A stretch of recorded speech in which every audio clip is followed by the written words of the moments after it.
at 3:34. Marcia Cox, Here. Hal Christensen, Here. Pat Rooney, Sam Scarmato, Carrie Thompson. Here. Can we please stand for our Pledge of Allegiance? A moment of silence. I pledge allegiance to the flag of the United States of America and to the republic for which it stands, one nation under God, indivisible, with liberty and justice for all.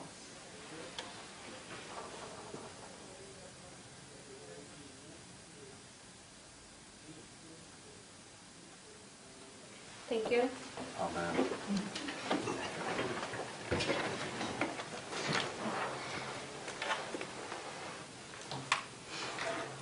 All right, did we have a chance to review, to accept the agenda for our session? I move that we accept the agenda as written. Second. Mary? Okay. Marcia Cox, Yes. Hal Christensen, Yes. Carrie Thompson. Yes. All right, so in 5, we're going to review and discuss the transition of consulting services to Aaron P. Collins and Associates. So congratulations. Thank you. I did want to start with the actual contract itself and just discuss a few of the items the attorneys brought forward before we put that into writing. Just a couple of highlights I received back from Ms. Sellers was on the initial 2-year term. Her recommendation was to have 1-year renewable terms, and I think we still left it in as a 2-year. I think it should be, Madam Chair, it should be a 1 minute. It should be 1 year. The pricing is guaranteed for 2, but the term of the contract should be from today's date to July of 2018.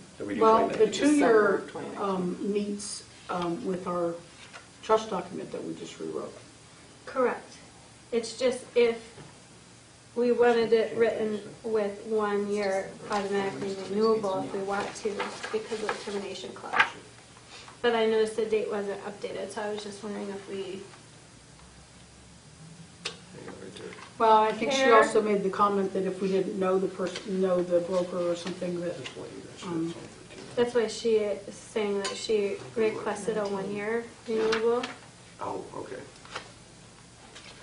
I'd like to keep it at the 2 just so that it's consistent with our new trust document. And I think because that was what we had originally that's what we put in the RFP.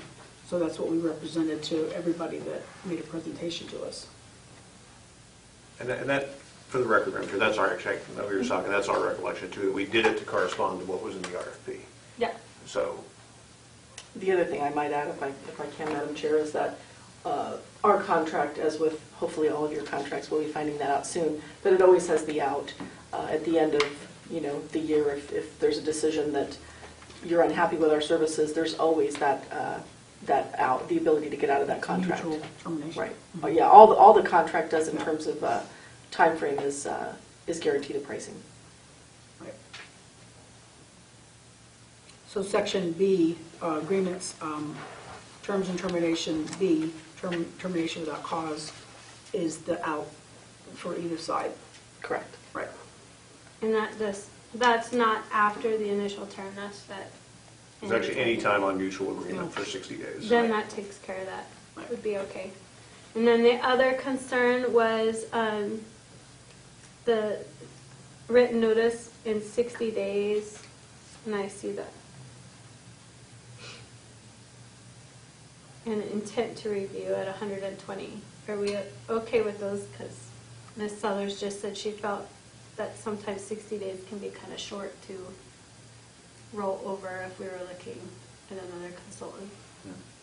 But, And again, if I can clarify, the 60 days from our side, and actually, we are happy to have 6 months, but you're going to wind up paying us for 6 months. That's right. So we can agree mutually to terminate on pretty much on literally any term.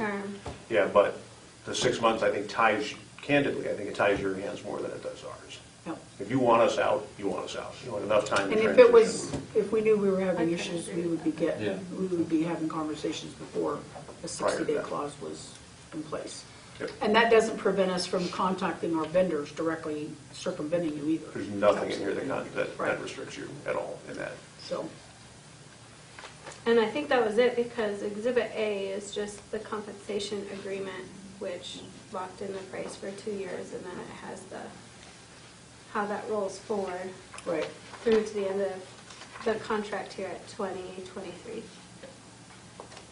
And then you included all of your scope of work, your enhanced, I guess, because your scope of work included everything that the EBT wanted in addition to the additional We actually parts. combined them. Right. Because there's a couple in there you guys had that were not, like we added in, I think it's the very first item, beyond the scope, beyond the end-to-end Right. review, which we offered, which we proposed.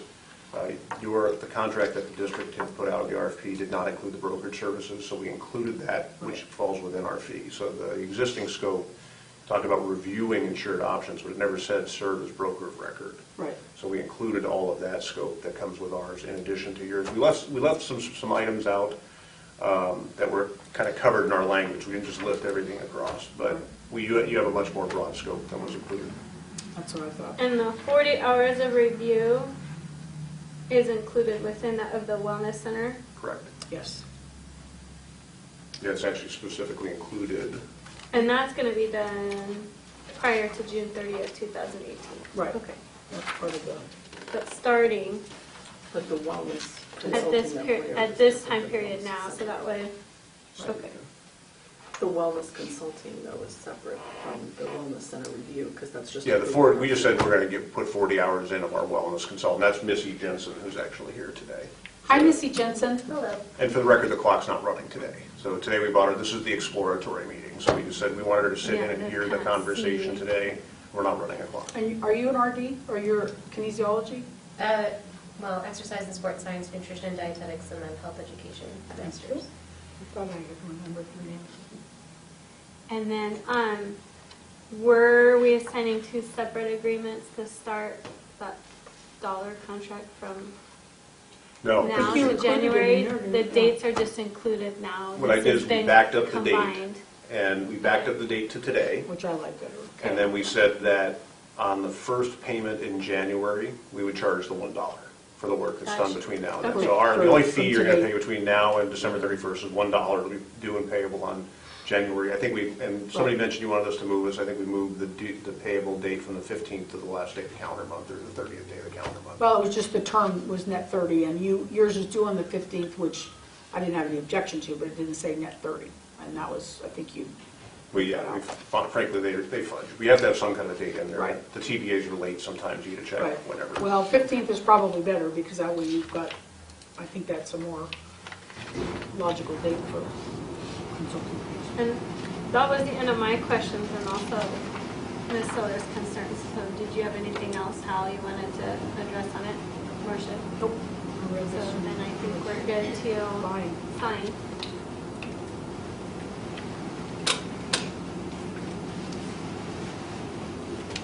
You have a clean copy without the draft? Yeah. You do, okay. I can do that now.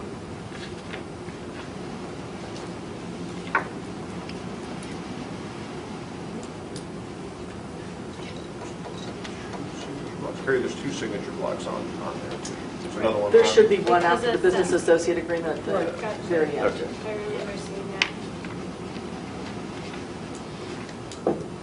Do you typically put your business associates agreement inside your contract? We do, I we always do it as separate. appendix. As an attachment. Oh. Exhibit. Exhibit attached here and incorporated there too. I've just always separated mine, and I think that's just, And then you'll want Mary to forward this to Ms. Sellers for signature also. Okay. On both is fine. Yeah, that's what I was thinking. I would send it to her for signature, and then I'll send you 2 copies for your signature. We need our attorney to sign sign. You just need one original for each.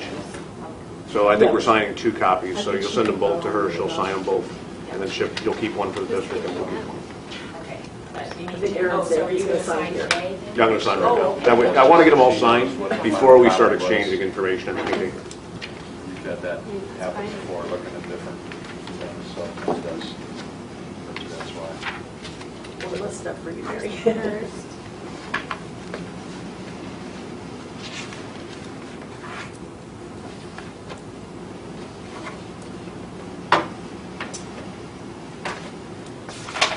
Okay, we done? You did say we're recording the meetings, right? I know. This is gonna be fast and sweet.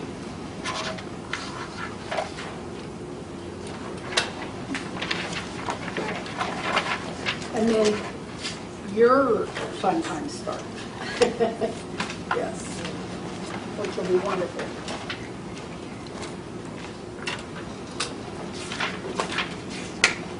Forgot to turn this recorder on, so it's on. It's recording. My microphone's not on either. I think we're talking about it. Okay, do you want me to turn the? I don't, Well, if you want me to, let me know. I think we're good. Yes, I think we can all hear.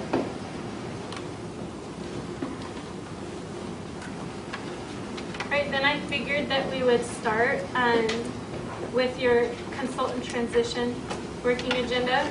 I noticed the beginning is kind of our copies of contracts and things that you can then contact our district office. And that those would be provided. Mary, did you see anything in number 2 there that we wouldn't be able to do? If we just got the, No, we can provide all this electronically. We have all these, the only issue is this new Morgan Stanley. we don't have a copy of the trustees, you know, The- or I haven't ever seen it. Do you know if it's, I mean, I've never been, Yeah, I don't even know what that is. What is that? it's like a liability coverage, like a errors and omissions is what the E&O is, but, well, we're covered under the district's one, so they would just need a copy of the, well, Dave had also written one that's for our us. bond insurance, right? Those are separate? It would be separate. So Marcia's talking about essentially a professional liability policy. The bond would be separate. Yeah. So I think we're covered under the, well, what's called the trust from the district. Because I thought we checked on that earlier this year. That's what they said, that you were under the umbrella of the Yeah. trust from the district. Okay. The district's insurance. That's what the trust said that. So that was the comment of that we're not currently paying for it because we're under the, It should be that. We just need to find out. Under the umbrella of the under the umbrella of the the district. Of the district's liability. of the district's If there liability. That's not ever became the unusual. case, it was an option that, no. Yeah, would the district, does the district have a risk manager internally, a staff member who's the risk manager? That's a question over here. No, we actually use the trust and just in consulting with them. But we don't actually have someone on staff that would be. Yeah, because we could, on that issue, is there some, like, who would we contact? What we want to see is, where's the policy that says the trust is named insured? It's listed on the district It would policy. be our office that we would be able to provide that, and if it's not currently there, then Right. we Get can it, fix it. that's all we want to do. We want to make sure it's in place. Yeah. So would that be Mary? Yeah. Okay. Send it, yes, if you can send me what you need, and then I'll get it for you. Yes. And I'm not aware of ever seeing a certificate of named insured, Okay. so that would be something that we'd want to get. And poor Mary, we spent 2 days in her office having her pull things out of drawers, so, but I didn't see that.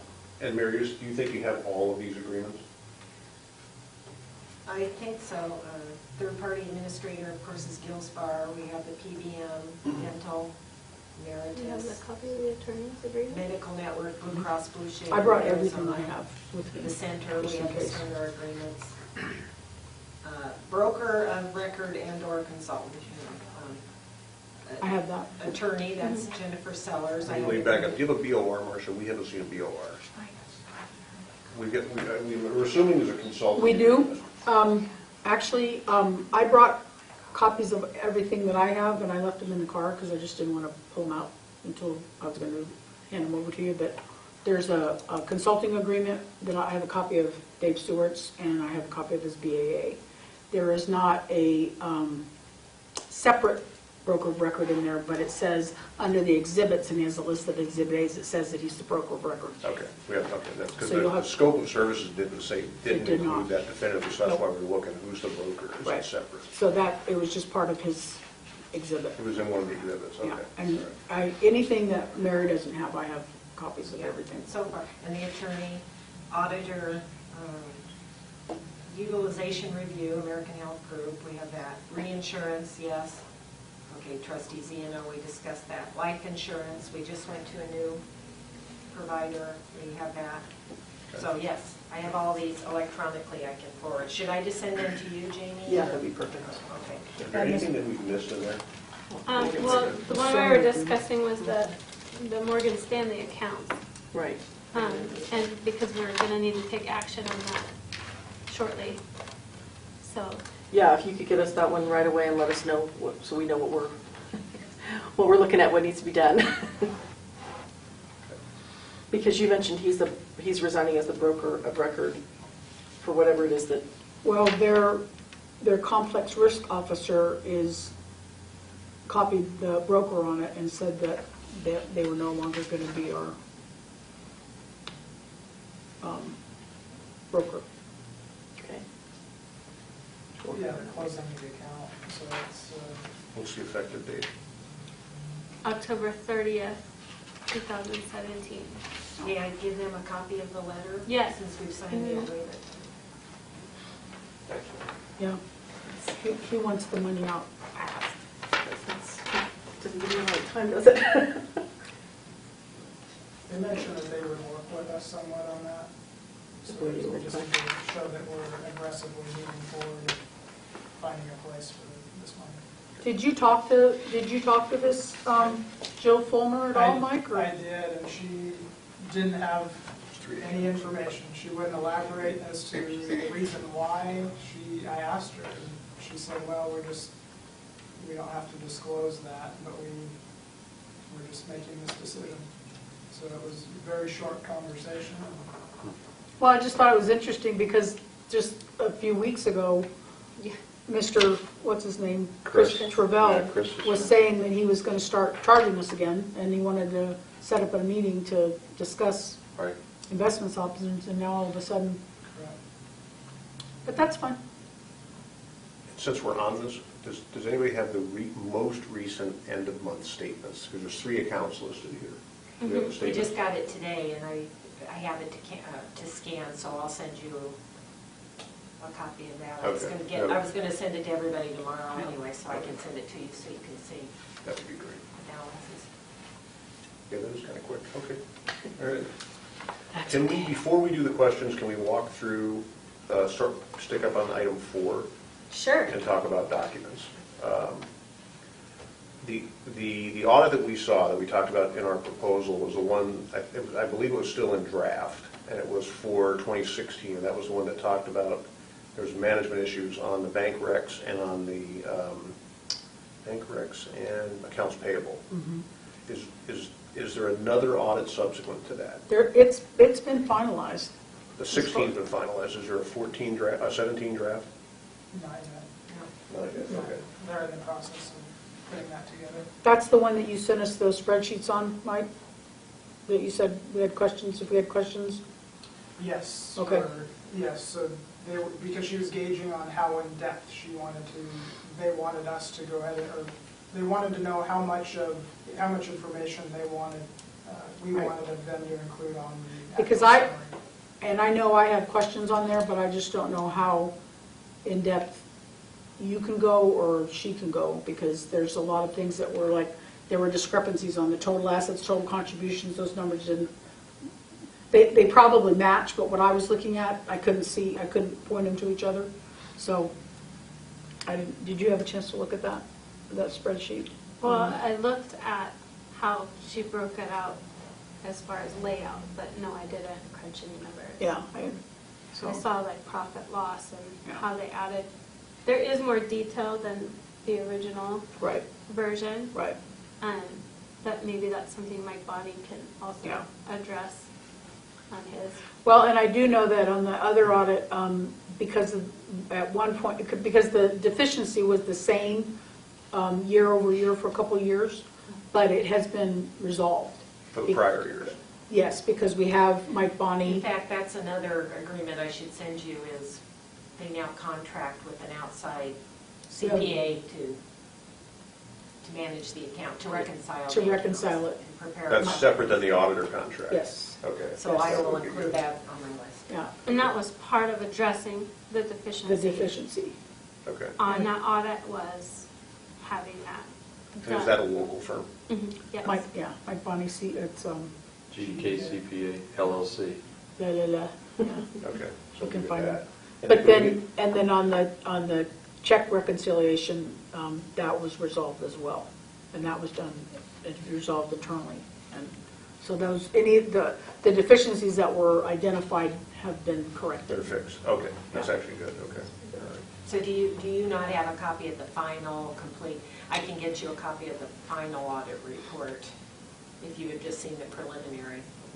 Yeah, the one we got was off the website from a prior meeting. That's what the one that we did. Okay, so I'll send you the final. So just to bring that one full circle, so are you confident that the internal processes that led to those audit findings have been refined, or do you want us to have our CPA come down and work with your staff on setting up whatever the internal processes are? Has that been resolved with this other firm locally doing it? Well, we'll Well, let. it's completely, at this point, contracted to them, to an outside CPA firm. Okay. But they do work closely with our staff in-house. At some point, we're looking at possibly transitioning that back over to the district office, but this contract is for a year, so, and I think that was just reissued here just within the last couple of months. Okay. Well, my question to you would be, because your CPA has extensive working experience with these types of arrangements, and I don't know that Mike Bonney does, would it be possible for them to meet and maybe kind of go over things that your CPA might make recommendations to look out for, that kind of a thing? Yes. Because Mike's just working as a, CPA, he's running QuickBooks and, I mean, he's, and again, and he's mentioned this a couple times where, the categories that he would typically use, he's using a typical business QuickBooks program, not necessarily one that was designed for school districts. So, and I don't know if there is such a thing, but I think if we have access to this, your CPA, I think, and he has experience with that, I think it might help for us to. Yeah, the short answer is yes, and when you get into later, when we start breaking the things down, that would be the time. Once we've got the charges and the vendors and everything mapped, that would be the time to do it. Okay. Because that way we'll have all the current year expenses, they can assign those numbers as they want to. Yeah.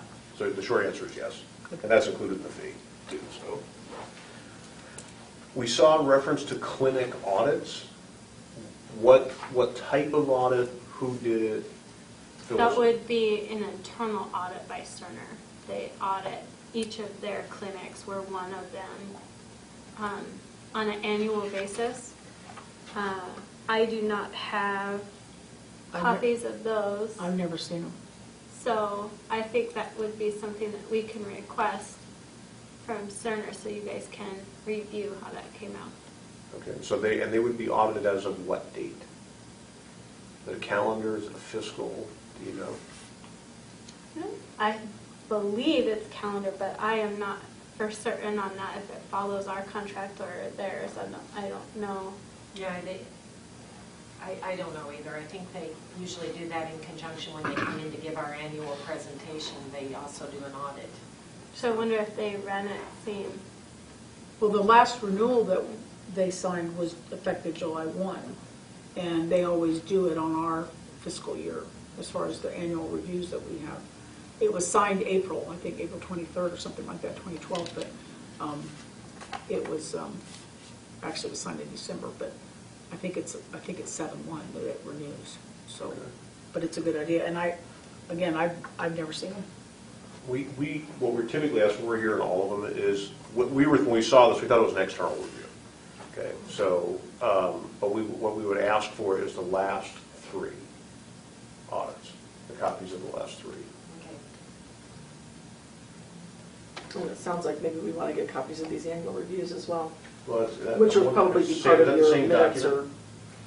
When you say audit and annual review of their services, It's is just that the the same presentation. document? They do an internal audit, which we don't get an actual report, or I've never seen the actual report. They just, when they come give their annual presentation to the trustees, they just kind of go over the audit address it. results. And But why haven't we ever gotten those? Never asked. So you're right, it So- would be two documents then, right? So we thought, we have a presentation that we downloaded off the website, this one. They do an annual and then they do a quarterly. Okay, so And I have copies of all of is them. that different than this then? Okay. All right. But again, my question, and I guess now I'm going to be very interested in seeing this audit, is I have no idea what their criteria is for the audit. Are they auditing, satisfaction? Are they auditing their efficiencies? Are they auditing their, Yeah, they're auditing their own protocols and like it's a clinical audit? instruments. Yeah, like our things. It's not a online. financial It's audit not- at all, yeah. it's a clinical, it's like, when I ran a clinic, I did an audit every year on what walked out the door and what didn't, and what we spend our money on. Well, I So I'd be think- curious to see what it is. Yeah, I think if we can put that, and I think we're going to be asking for who all the contacts are as we get into some vendors, and we can kind of play with that with them too. What is it? What's the scope? How do we get it? Okay. Bank statements? Those would be our Morgan Stanley. Okay. So it's not, there's no banking separately like an FDIC bank. It's all Morgan Stanley. Mhm. Okay. Did you guys get financial reports either from staff or from a consultant or from anyone else where you were getting consolidated financial reporting? You saw our proposal, we have a monthly financial report we do that breaks down adopted line. Did you guys have anything like that? Did you have a mechanism to get financial reports?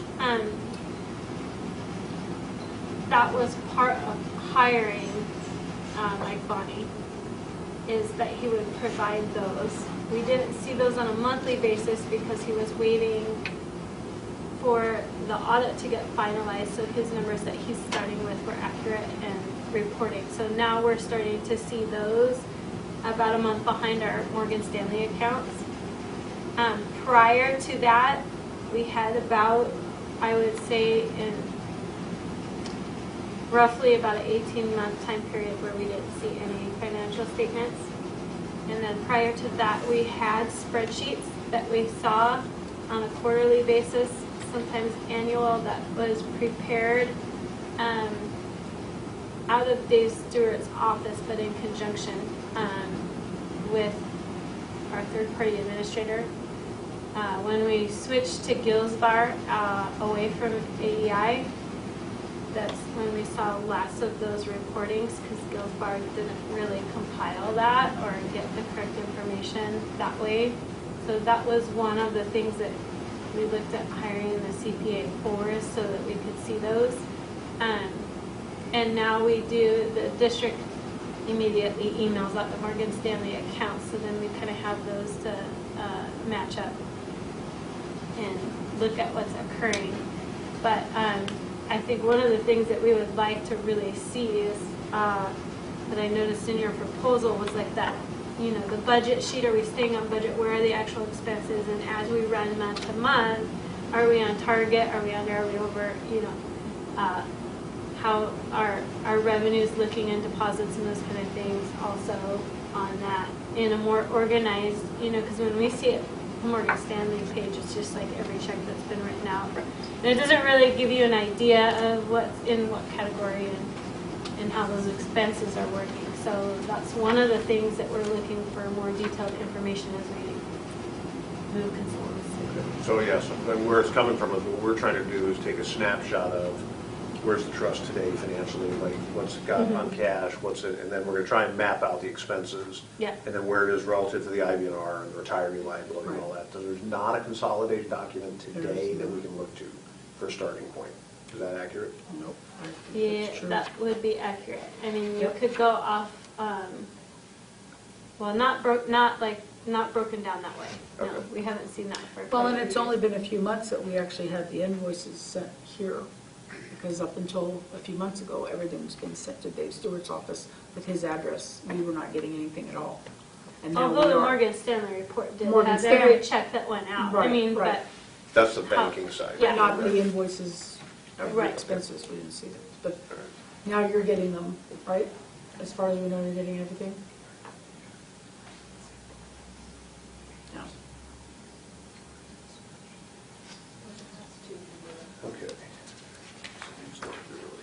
and then as far as like the setup of how those reports will look, is that something that you kind of go over with us and customize, or do you guys have like a general blanket type of financial statements or budget form that you kind of use? We have a standard one that we use, but we customize it. Like for us, like with this one today, what we'll do is we'll use it at the outset just to make sure we've got everything. We'll set it up in our standard format.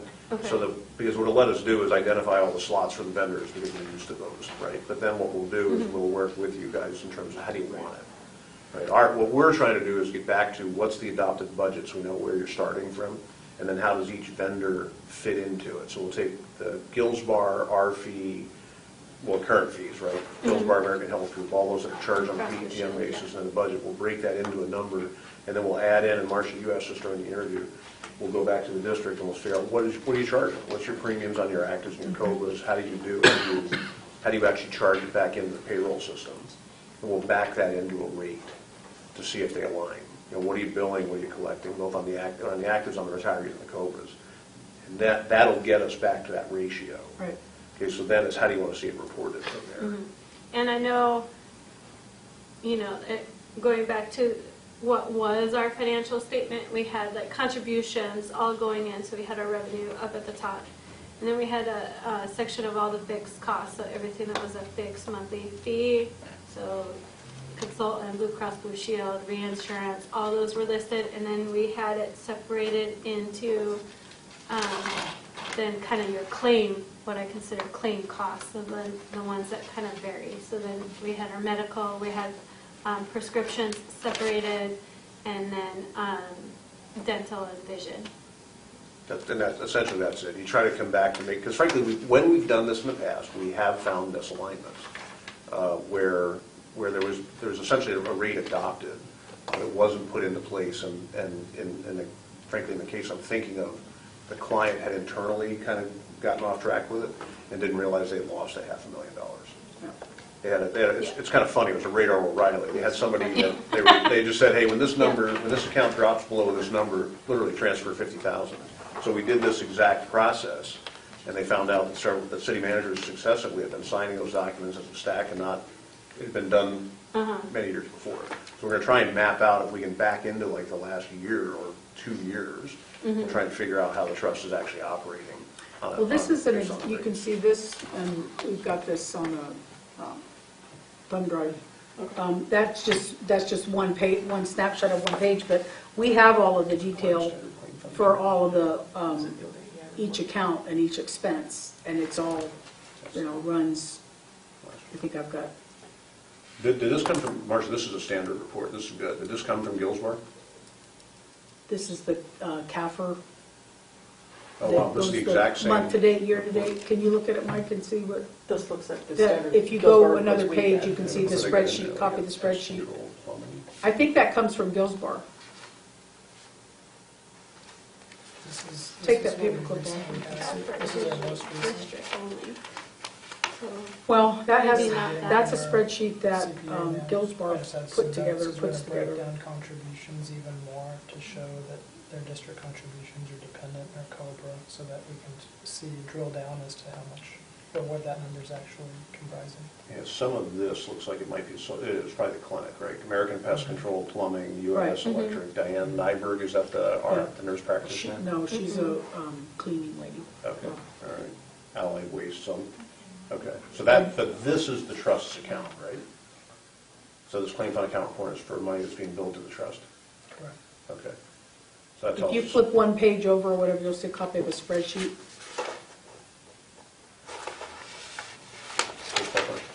Oh, no, keep going. We can get those to you. Okay. we've got them all, and I know Mike has them. This is kind of what we're getting on a monthly basis now. today, and this is coming from the local From CPA. the local CPA, so it's August and we have a year-to-date column, so a month This, and a year-to-date. And it's actual, not that versus. claims fund report account, Yeah, these are actual This is one that expenditures, is what actual goes for revenues this. that are going in, deposits, current. the only time I've ever gotten that is from them. That's 2 of the 3 accounts. Yeah, there's only two. The third one was Claim fund actually account? closed. It was, It okay. was merged over. 2955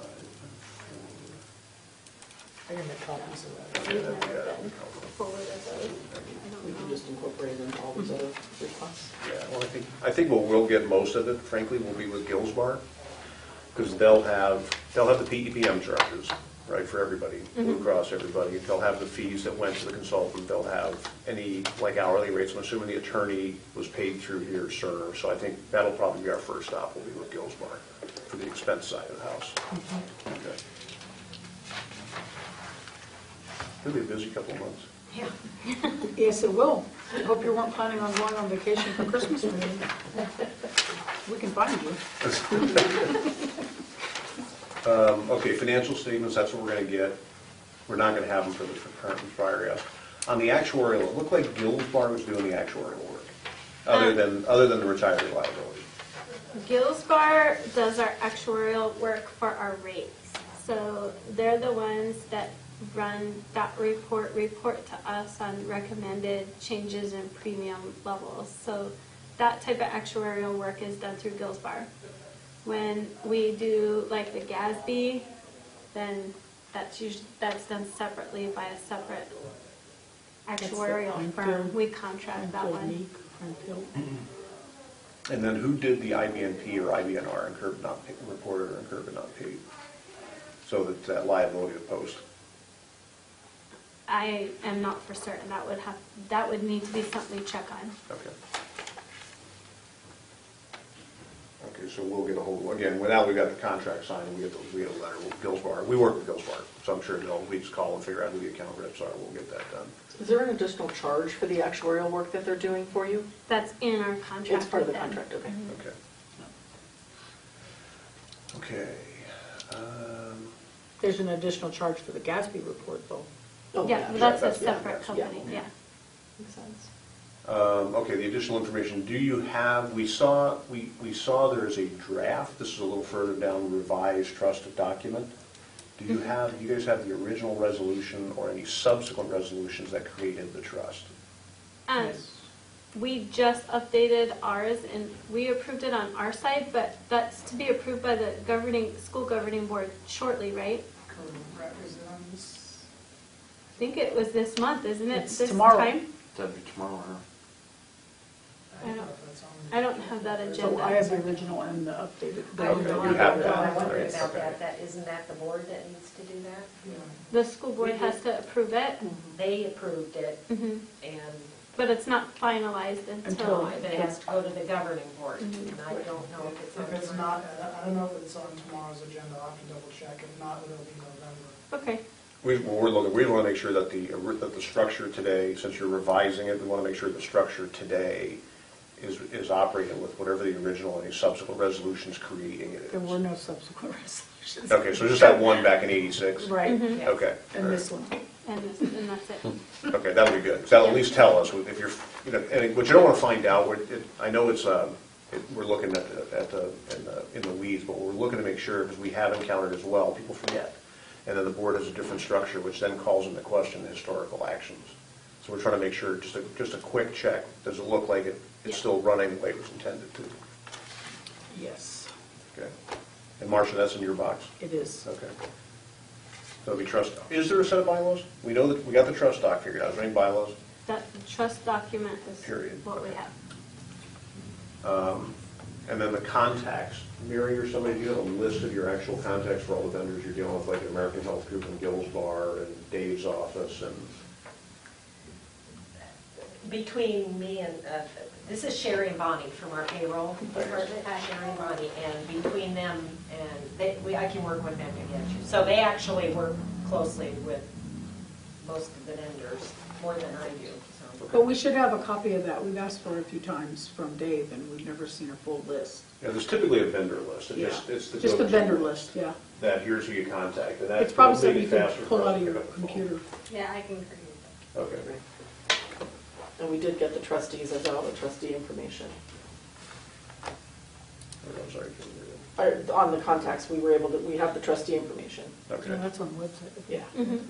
And then the same on the, we're just looking for who we're going to be calling on the district level. Like in finance and HR, payroll, procurement, whoever, who are the This is main who we'll ones? be calling here, so. Okay, so we got a district contact sheet. Yeah, That would be so that. I'll put that information together. Okay.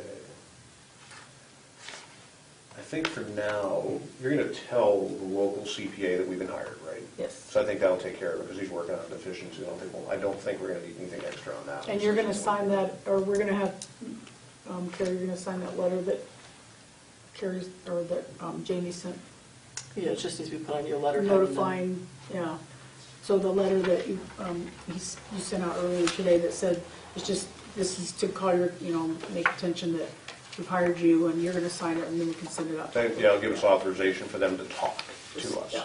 okay, that they won't have Did you to. see that? We know, I want you to point out, we did not include the brokerage in there, okay, and the reason for that is we don't know who's out there.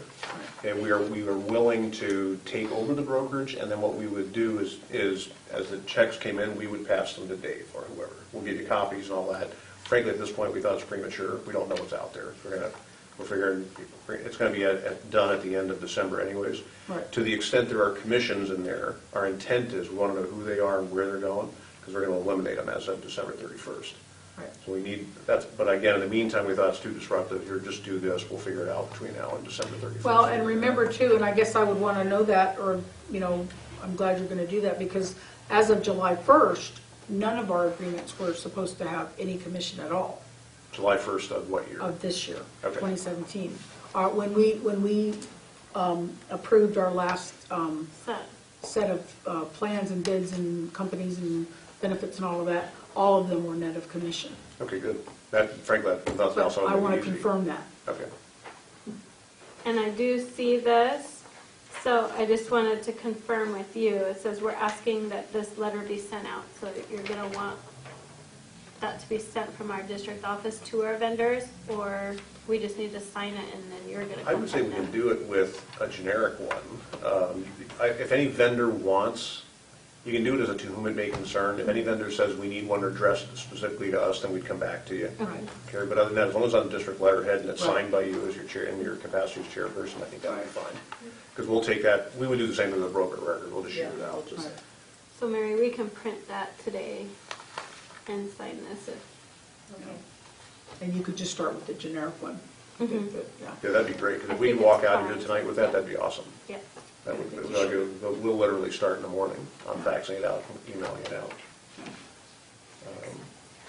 Is that one? Are you aware of any appeals coming, or we'll get this from Gilsbar too, are you aware of anything going on right now, any legal claims against the trust, anything like that? Nobody's got an appeal going that you've been notified of? The appeals, we voted on our last set, so I'm unaware of any new ones No, our next meeting is coming November. up, yeah. But that would be something that Dave Stewart would tell you, because he's, They don't come directly to, appeals never come directly to us. We read through it in the Filter through, book. Okay. is that normal? Yeah, it is actually typically, because what'll happen, and you have a two-step process that Jamie read through, but typically there's an internal, like an informal review, internal to the TPA, where so somebody will make a denial, they'll limit a benefit, whatever, the employee or the participant will appeal, they will have an internal process. And then they'll do it right, they'll verify, yeah, it's all good. And if not, then it goes out. And I think their process is, we just talked about this at lunch. So many of the trusts that we work with actually have a second, what we would call a second level appeal. And so the first level appeal, if somebody gets an adverse decision, right, they denied a claim or they didn't pay it the way they thought they should, it would go through the TPA.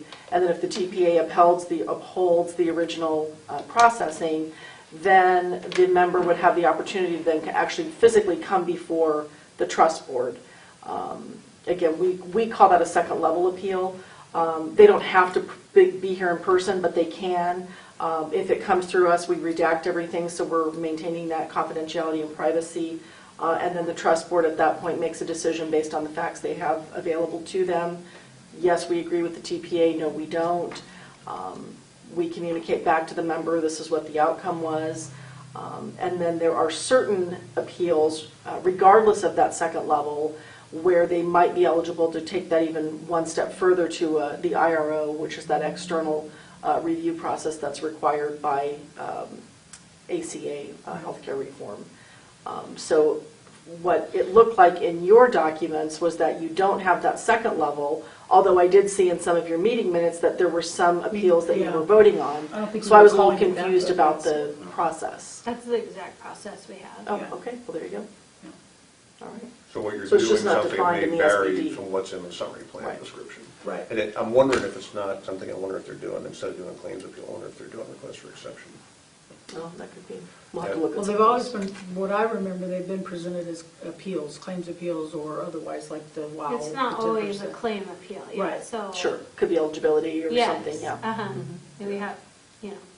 But what I premium. want to make sure is that, what I understand you to say is that the initial, or anything that would be, if there's a denial, the third party, Gilsbar is going to notify there's a denial to the member, and then they would appeal back to Gilsbar, and Gilsbar says, nope, that's the way it is, then there's a request that they come before, the EBT, and then that's when you would be notified by Gilsbar. Typically, yes. If it was a claim appeal. Right. Because only claims appeals are going to go Right. to Gilsbar. But then you will redact it. Correct. Okay, because that's one of my biggest concerns is the district receiving anything with anybody's name on it. Right. Well, and they can choose to waive that, or should they can say, I want to come in, because it's like any personnel Right. hearing. They can do an executive session, they can do it closed, they can choose to just present the information and let you decide. Because you get some stuff that's kind of awkward. But that would strictly be their choice. What Jamie's getting at too, there's a gray area in here when you know the claim's been adjudicated correctly. The language is, it's in, it's done, right? They can go to the IRO, and that's the exception issue. So sometimes you guys will have to decide if you want to hear those requests for exception. In a galaxy far, far away, I had a client who went, and the language of the summary plan descriptions explained how out-of-network claims you're going to be paid. We're going to pay up to X, right? So the claim was adjudicated properly. It was an ER visit where the billed amount was $21,000. Okay, the allowed amount was $2,300, and the out-of-network provider said we want the full $21,000. You know the claim was paid correctly, paid exactly according to plan design. The member appeals. It's not an appeal. It's a request for exception. What they're saying is, I want you to pay. So it'll be an issue with how this trust wants to operate on things like that. Sometimes the answer is, look, it's done. We don't want to be here. We don't want our colleagues coming in front of us asking for an exception when we have to work with them tomorrow. And others are saying, but I'd still like that. So again, it's kind of a judgment call. We'll work through it once we know what's going on. We'll work through it with you guys. But right now, most appeals, don't they submit to someone at our district office? It doesn't, For instance, the appeals on the WOW penalty that happen usually generally goes, Sherry's the one that sends them the bill or tells them they're going to pay that. And they say, I'd like to file an appeal. They send it to Sherry, and then Sherry sends it to me. Or they can even bypass me. I just tell them, go right Yeah, to Stuart. I don't need to know anything other than that you're appealing, and then they Okay. would say that so-and-so's appealing, and if it was denied or approved. But you don't get medical appeals. No, never. And we do handle for other clients where we're that sort of intermediary. We are getting things like those eligibility appeals or a penalty appeal or something like that. So we're handling all of that as well. So that's not an issue. We just, again, it's just you tell us how you want us to do it, and we'll make sure the language in your plan docs reflect that so that people know what the options are and how to do it. Right. Good. And then if, again, we'll get these in addendum, we'll look for those last three, we're going to look for those year-end reports between Gilsbar and between CVS Caremark and Ameritas. We don't work currently with CVS or Caremark, we work both with Gilsbar and Ameritas, so once we've done one, we get the phone to them. So we'll be and looking for those. when we say CVS Caremark, that's really with Wisconsin Cooperative, yeah. It's a co-op. who then, yeah, it's a co-op, who then contracts with. And I think they're in renegotiation right now, so it could stay with CVS Caremark, but it could. So for some, yeah, and I think it was because we did the no net, or the without commission renewals this year. We had two contracts that were going to be renewed either at a different date or, do you remember that? Because we had to renegotiate Unum's I'm trying to think of rate. what. Because we were supposed to, by the time we got to discussing everything and voting on everything, I think it was Unum that said that they couldn't come back and meet the number that we were asking for the premium. And so that one was pushed into, I thought it was January. But I think effective date all stayed the same, didn't it? It was all Yeah. January 1st, an annual Yeah. contract. But you'll So be able to see that I in think the everything minutes. aligns. I think everything aligns now. Yeah, I think there's one that doesn't, but I might be wrong. Marcia may be right about the Reinsurance, RX, though. is it? I think the I think the RX was different. because I think they couldn't do the changes. You made those changes to the plan, the RX plan. And they needed like voted 90 that, days, I think it And they was. needed a certain amount of time. Yeah. So I don't think the agreement for the new plan has been signed yet. Right. But that's the But only it's one I know coming of. quickly. I think it was like November, December, something like that. That. I have to go back and look, but And who's got the contact name? Is that Dave or do you, Mary, on the Wisconsin Cooperative? What the contact? I have them. You have that one? Okay. So that'll be one that we'll want to. and they're the ones that also send us the rebates, because that cooperative has a rebate Well, it's functionality to it. we There's get two two National RX separate and- rebates from them. We get the actual rebates from the drug manufacturers, and then we also get the profit sharing check Yeah, at the end because it's a cooperative. cooperative. Yeah. So we get those separately. Yeah, we'll ask them for those two. Okay. The minutes from the meetings, are that, and you got those, or no, you're not? I do. Okay. Yeah, Are they but in the box? We those have- are also here. Okay, too. we can get Yeah. those for the last couple of years. So just give us an idea of what you guys Some of have that's on been the doing. website as well. Okay. Well, the website only goes back about a year. Yeah, I said some of it's on the website. Yeah. And then are there voluntary products out there? You guys doing Aflac, any of that stuff? Well, yeah, we do. We do. Do we? I don't know I how, don't know if we really A lot of handle that much participants? under our umbrella, do we? Or is that? We basically, during open enrollment or when they're hired, we give them the information and our representative for AFLAC, and the employee would contact them, and then between AFLAC and the employee, they sign payroll deduction, and we just collect the money and make the That's payment. separate, okay. That's So- it. But we do have voluntary life insurance. And I was gonna say it short-term should be life, Aflac, and then short-term like disability. short-term disability and like our, I don't think this is covered under us, but like a 403B, you know, that would be separate. there's a few. But the last renewal that we looked at, there were some premiums and things on there for that. Do you have a standard packet that when a new employee orients on, you hand them that has all the benefits and everything listed in? Yes. Give me a copy of that, just give us one. That'll give, Frank, that'll tell us most of it. Okay, let's flip through that. And that would be nice to have when we start talking about the Hodges Mace. Correct. Yeah, for sure. Okay. Does somebody have a copy of the 125 of the POP document for pre-tax? This was probably done in '86 when it went self-funded. Well, I don't think it was done in, well, it was in the original trust document that it was going to be offered, but we've never seen a copy of it. I've never seen a copy of it. Gilsbar might have it. There might have been a subsequent one. Frankly, most places can't find it. We just want to make sure you've got the document on file with the IRS. Well, Gilsbar does the 5500s, so I would assume, I'm hoping that they would have a copy of it. This is a document called the Section 125. Section And 125. it's the IRS. Yeah, Section 125. I have a binder with the Premium only original, plan. and it may be in there. I don't know. I wouldn't know what I was looking at, but I'll go look. I've Yeah, never and seen it. or you may see it called a premium-only plan, a POP document, or a Yeah. 125 doc, or pre-tax. It'll have those words on it somewhere. Okay, well, let me look and see if I can. Okay, because it would have been filed with the IRS. Yeah, Right. It doesn't actually get filed, I don't well, think. it has to be filled out and then you have to have it on site, right? Yeah, in case there's ever an audit. Right. somebody a district logo. I found the logo, I've got that, so that's good. Okay. Okay. Going back, now we're back to questions related to the trust's operations. And I think we answered this first one. And so basically, you guys are going to get contact list from the sheet, and that'll be on there, right? Broad strokes for you as trustees, what, from our side, we're going to start gathering all the financials, we're going to try and reconstruct everything, but from your perspectives, is there specific concerns that you have relative to the operation of the trust that you want us to look at? Are there questions or there issues? Well, one of the things I really liked in your proposal is just really seeing if we're on budget. We have never really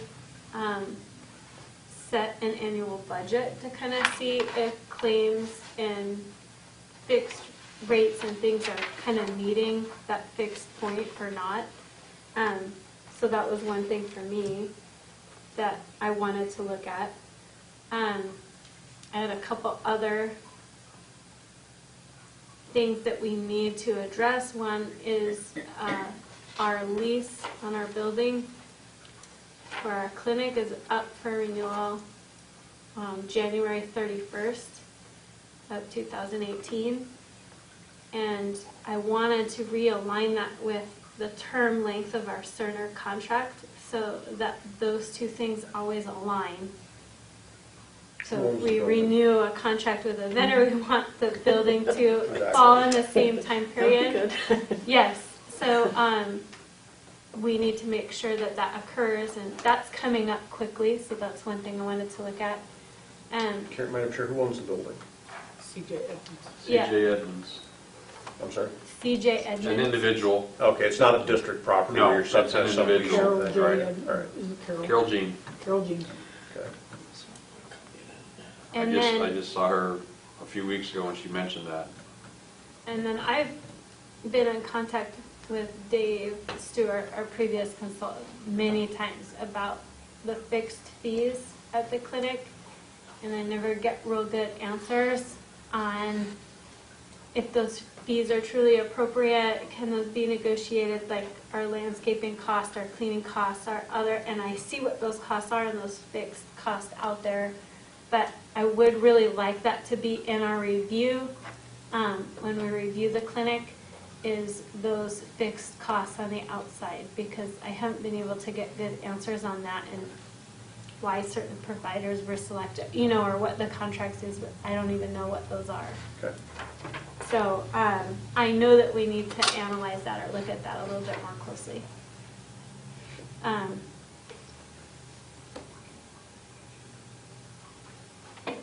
And I guess one other item, I know we kind of talk about, you discuss, kind of where rates should be.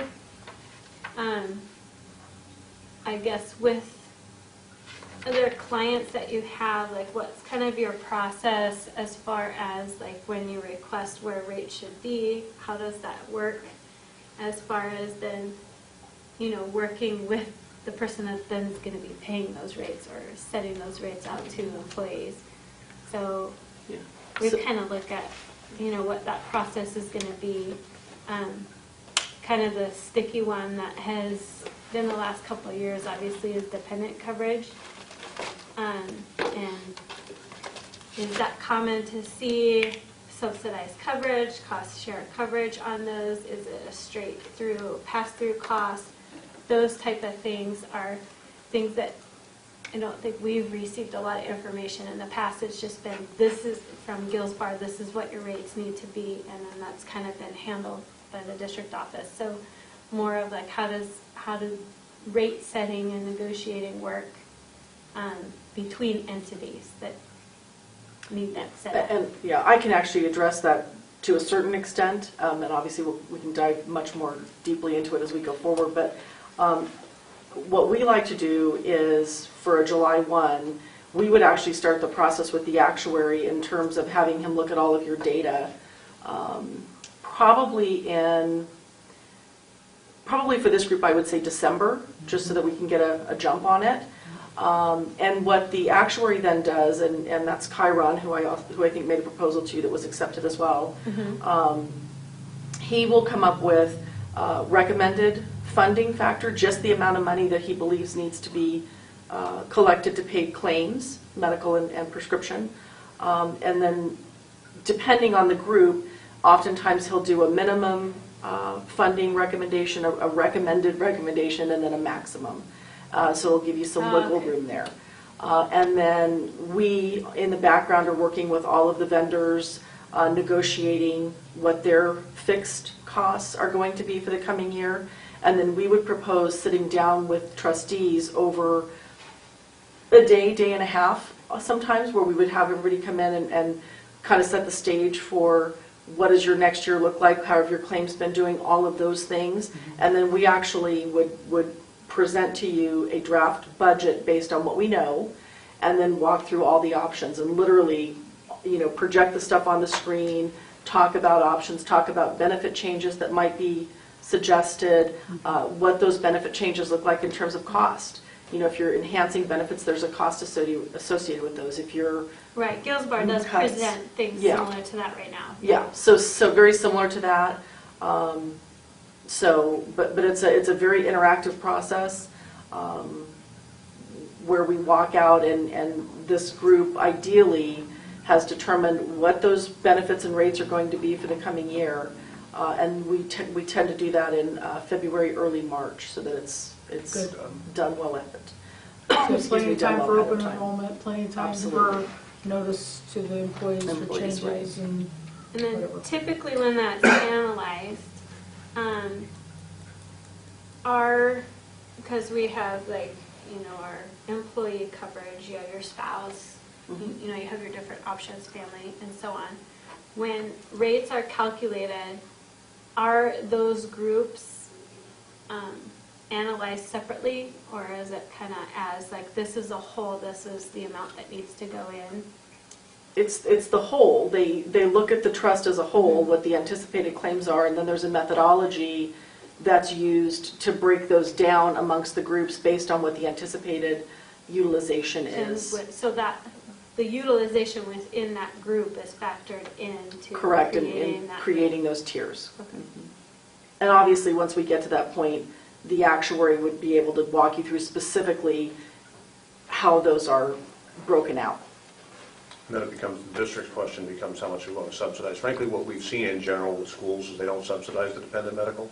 We, as a firm, recommend that they do, because what we have found is that the more expensive that dependent coverage is, the more volatile the rates become. Because what happens is the only people who take the dependent coverage are the people who can't afford not to have it. Right. So cities and counties and specifically tend to subsidize the dependent medical. Schools overall do not, and frankly what we see is their claims tend to be higher. Their premiums actually tend to be higher because of it. So if you're looking to smooth out the peaks and valleys, finding that sweet spot on a dependent subsidy is a good idea. Because candidly, kids are cheap. My kid, generally speaking, kids are cheap. There's a lot more healthy kids out there than there are healthy adults, because so if you can make your plan attractive to people who cover their kids on them, it tends to work to your favor overall. You want to drop that average age down to the degree you can, consistent with your ability to pay. Mm-hmm. But I think with a caveat on that, up until even 2 cycles ago, so that was in 15, 16, was when the premiums went so high that, we literally had teachers saying they couldn't afford. I don't know if anybody, was threatening to walk out, but we sure had a lot of pickets. Oh, yeah, we. I remember the signs in the newspaper. Yeah, that was a Definitely. scary time, and Yeah. that's when the district, the school board decided that they were just going to cover whatever the difference was, and to my knowledge, they've agreed, and I think the last budget I saw, we're covering the difference, between that 2015-16 rate till now. For this year and next year, and then And then it's a looking 10% at rolling reduction. back, yeah. Yeah, but the rolling back is only 10%. It's going to take 10 years to do that. So if we're talking about, and I agree to an extent of, having some type of, coverage for dependency, at least a percentage of it, but we still have to figure out what that deficit, how we're going to make that up, because there was money pulled from, all kinds of places to cover that, and it was still short. So there's a lot to look at to get us back to where, where we need to be and accountable, to the community and to the school teachers and to the district and everybody. Well, and without beating a dead horse, I mean, that's like, when we talk about all this data we're trying to get, and going back to Gil's bar, we're gonna try and come back to what is your actual rate today? What do you have set aside for claims? How much you got set aside for paying your vendors? The ones that are PEPM, but also I'm thinking your attorney is probably just paying those as you go. And you have a component built into the budget for it. 'Cause you really have to get back to a true number to know if you're even funding correctly today. Right. So I agree. the way we characterize it in our proposal is everybody's structural rate adequacy. The rate you're charging has to be adequate, structurally adequate to pay the claims. You can't, if you're transferring $500,000 a year in from general operating, you have a problem, right? Because you're not reflecting the true costs, and it means it's disrupting somewhere else. So we go back and say, you have to adopt a rate that covers all your known and projected expenses. And that would take us some of the actual, So long story short, we're trying to reconstruct where you are today, and then go forward from that. And then, Mike, I have a question for you, and you may not know the answer to this, but just because of what Aaron said, it kind of brought it to my mind. We know that Prop 123 money went to cover the shortfall, and Well, it does every year. the Prop 123 Prop 123, was only voted on. oh, 1, 2, okay. Right. I'm You're trying to thinking figure what. 301. Yeah. So Prop 123, and I'm not even sure if there's any other money coming from that. I know it was 1.2 million is, in my mind, that's what I was thinking. But you might have that, and then the 301 money, that's every year, but that also goes into, that was also decided to go to the EBT as well, right? That always has. Okay. There's a set dollar amount that goes to the EBT out of Fund 13, Prop 301. Okay. So there's, I think it's $100 and, off the top of my head, $120, $116 or something. But technically, just to clarify for Marcia, that's not a separate lump sum payment. That's not replaced, that's paying a No. portion of Right, but- certified teachers' premiums. Why? Correct. So it's just, It's only paying part the of our, certified teachers, though? because it's only allowed to do that. Correct. It's So the just district offsetting. pays all of it for classified. And Well, I guess I'd want to have that. Prop Because I've- 123, 2 years ago, we actually deposited just over $1 million last February. Right. That was part of one-time, there was a one-time payment that the Right. state gave to the Right. districts. And then there's an ongoing payment over the next several years. And that portion is much smaller. We're talking a few $100,000. Right. But the one time was over $1 million, right? Yeah, and I think it was 1.066 thousand. Okay. $1,066,000 was deposited in February of this last year. As part of Prop. My point of that is that I know that that money is, we're not going to get $1 million a year from that thing. Right. So somehow, that has to be addressed. And so just knowing where all those dollars are coming from. And we did talk about that with Mike Bonney at the last meeting. He was going to, on his, I guess it would be contributions report, however, he is distinguishing that. He said he was going to break it down into like employee contributions, what employees are submitting for dependent care, COBRA, and then lump sum payments. Were those the categories we Correct. decided on? I just kind of briefly showed Mr. Collins in on this report, and I'll make a copy of it. That'll be broken down on this kind of profit and loss revenue expenditure. So then we'll see those. We decided where all to the put money's those coming lump from. sum payments in because we were underfunded for a good period of time. So I have 3 issues. I want to make sure that all 3 of you have got them. So the question was basically from your perspective as trustees, what are your main issues? I got from Carrie, I got what is the budget? Are we on budget? Where are we?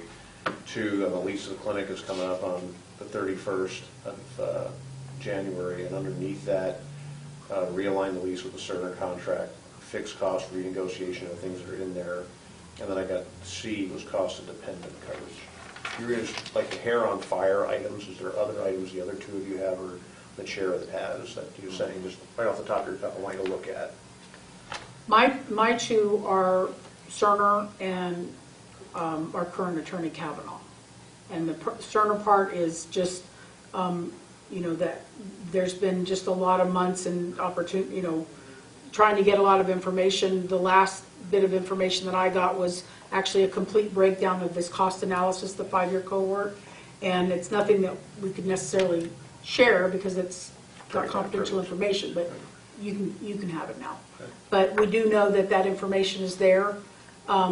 We've made several attempts to try and figure out what that $53,000 is for, and you'll see that, they gave us a list of these certain expenses that could be included or not, and we know about half of that 53 is salaries because it's in the contract, but the other part of it, and I'm not trying to figure out, how much, I guess I'm kind of trying to find out how much of a bonus or commission or whatever is built into that, just because I think that's prudent, and I think it's fiscally responsible on our part to do that. But when it talks about marketing and, training and all those things, it's like, are we really, you were paying marketing for Cerner or for you or what? So I want to see all that information. Is that on the Cerner side or is that on the attorney side? That's the Cerner side. Cerner side, okay. And so, and a lot of that information is just, and again, we went through this, a few months ago with going through the original agreement. We finally just, this couple months ago, figured out that, the furnitures, fixtures, and equipment was part of the agreement. It had never been recognized by the district as an asset. So I think we've got all that figured out, because Mike has that all in the audit. But there's just some questions I have on that. The last amendment that we signed, which renewed the agreement for the next 3 years to 2020, it was never discussed in any meeting, and it was signed by someone that identified herself as a vice chair, and we didn't have there is no vice chair in our trust document. So those are the questions that we've asked, and Carrie sent them a list of quite a few questions, and if I remember the email that we got back correctly, it was that their attorney told them not to answer the questions. So I just have an issue with that. And who has that correspondence in the contract? Mary, is that you? Mm-hmm. Okay, do you have the correspondence too, or just the contract? Well, I have the contract. And the amendment that was signed, where's And the that? amendment, yes. Mm-hmm. Yeah. Okay, so you've got that. I've got that, that's on I'll send you that when I send all those out. But- And I can give you the correspondence that I have, But yeah, copies of anyway. Correspondence, I don't know if I have all of it, I have some of it. To take that just a step further, because what really needs to get done too, and I think it was in your correspondence, we discussed looking at that, but really what we pay out to Cerner is broken into 3 parts. So we've got our fixed fee, basically for staffing. The 53,000. That's 52, pretty much the yeah. fixed fee. And then we've got what we pay out for prescriptions and what we pay out for labs.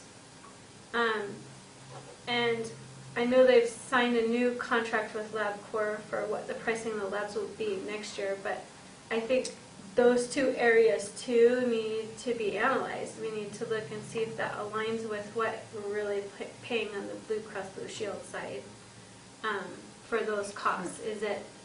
Well, is it's it the a lot? fixed, it's at 53,000, and then there's called a transactional usage fee that's also monthly, and it can run anywhere from $11,000 to $18,000 a month, and that's the one that covers the prescriptions, the LabCorp, the medical supplies, things like that. Yeah. And the detail of that is just a basic. It'll say LabCorp $7,000, but no detail, or it'll say supplies $4,000, no detail, that kind of a thing.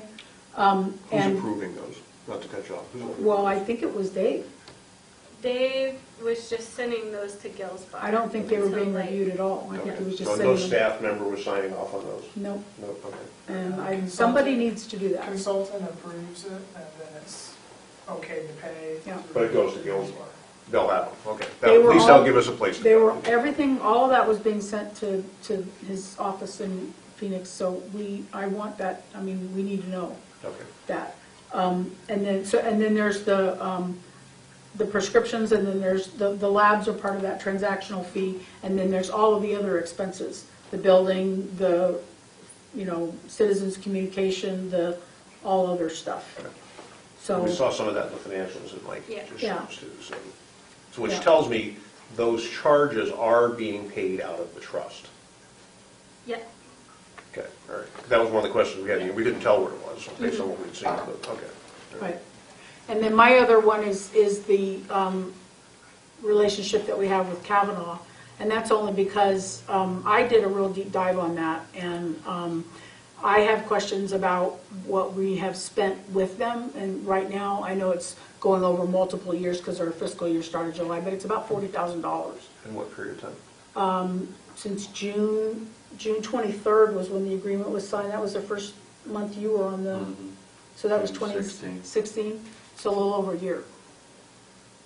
And part of the correspondence that I read had to do with, you know, reviewing trust documents and whatever. But some of what I read, I just was really scratching my head.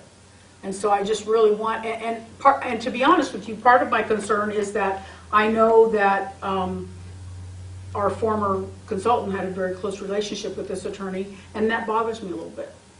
Because I feel like there's times when we weren't represented well by the attorney or by CERN. I think it was because of those, and that could be complete, you know, boo-hoo on me.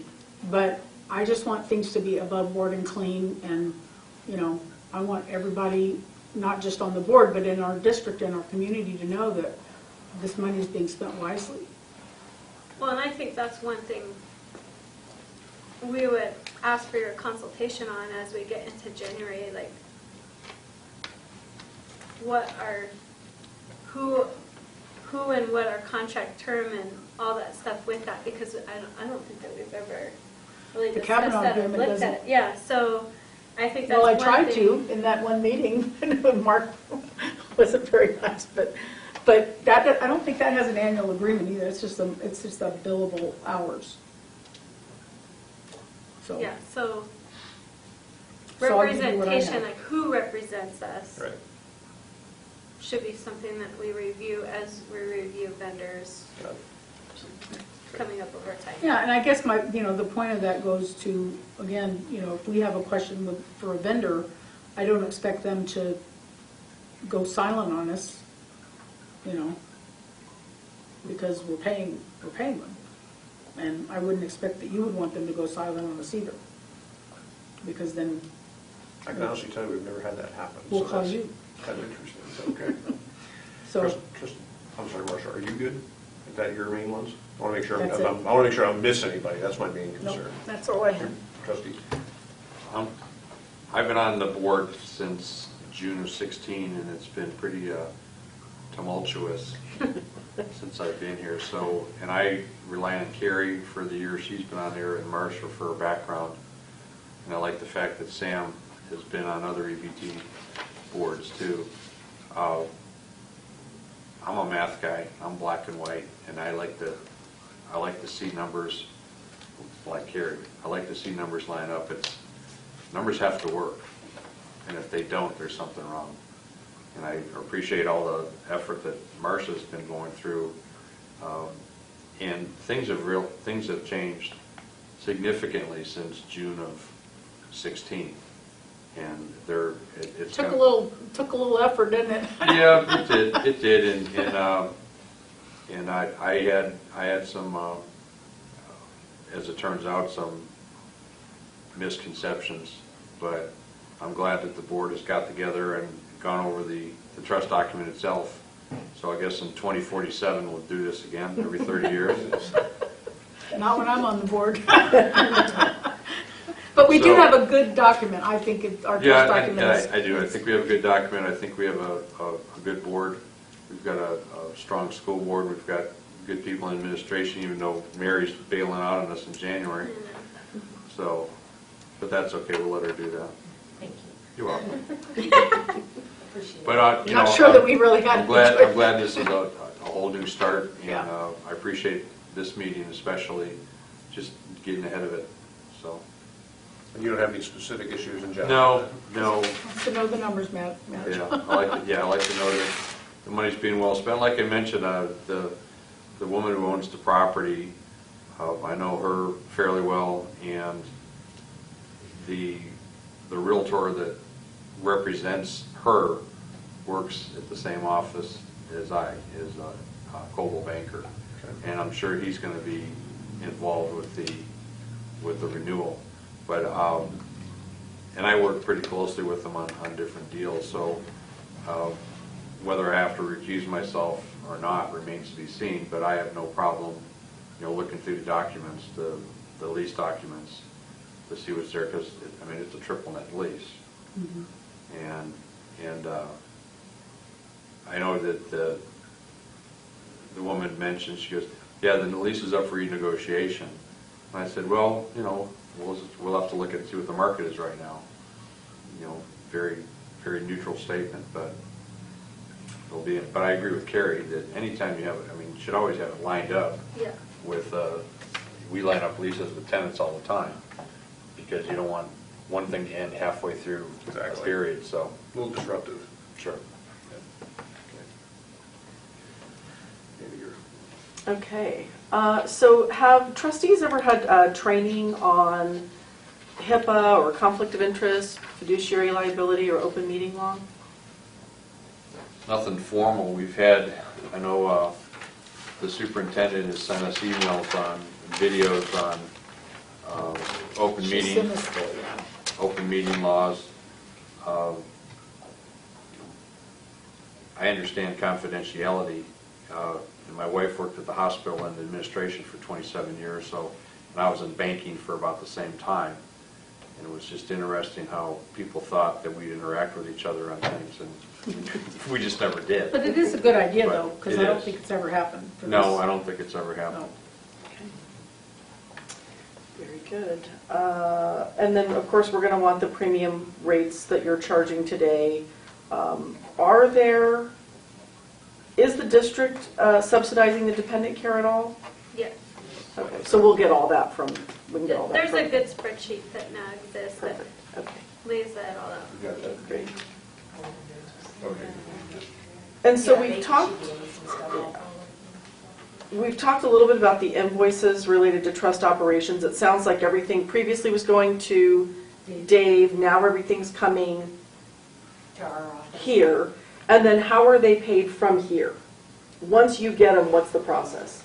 It's being, basically, it's like a pass-through, so it comes to us, we get it electronically or via mail, usually electronically, and then it's passed to the consultant.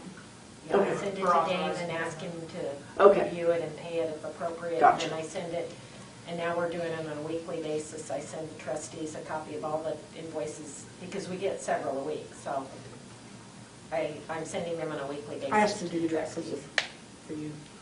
So they are, and the channeling in here is critical to us, but they're all, is everything being paid by Gilsbar? Is there anything that's being paid out of the district separately? Because that tells us we go to Gilsbar and get everything.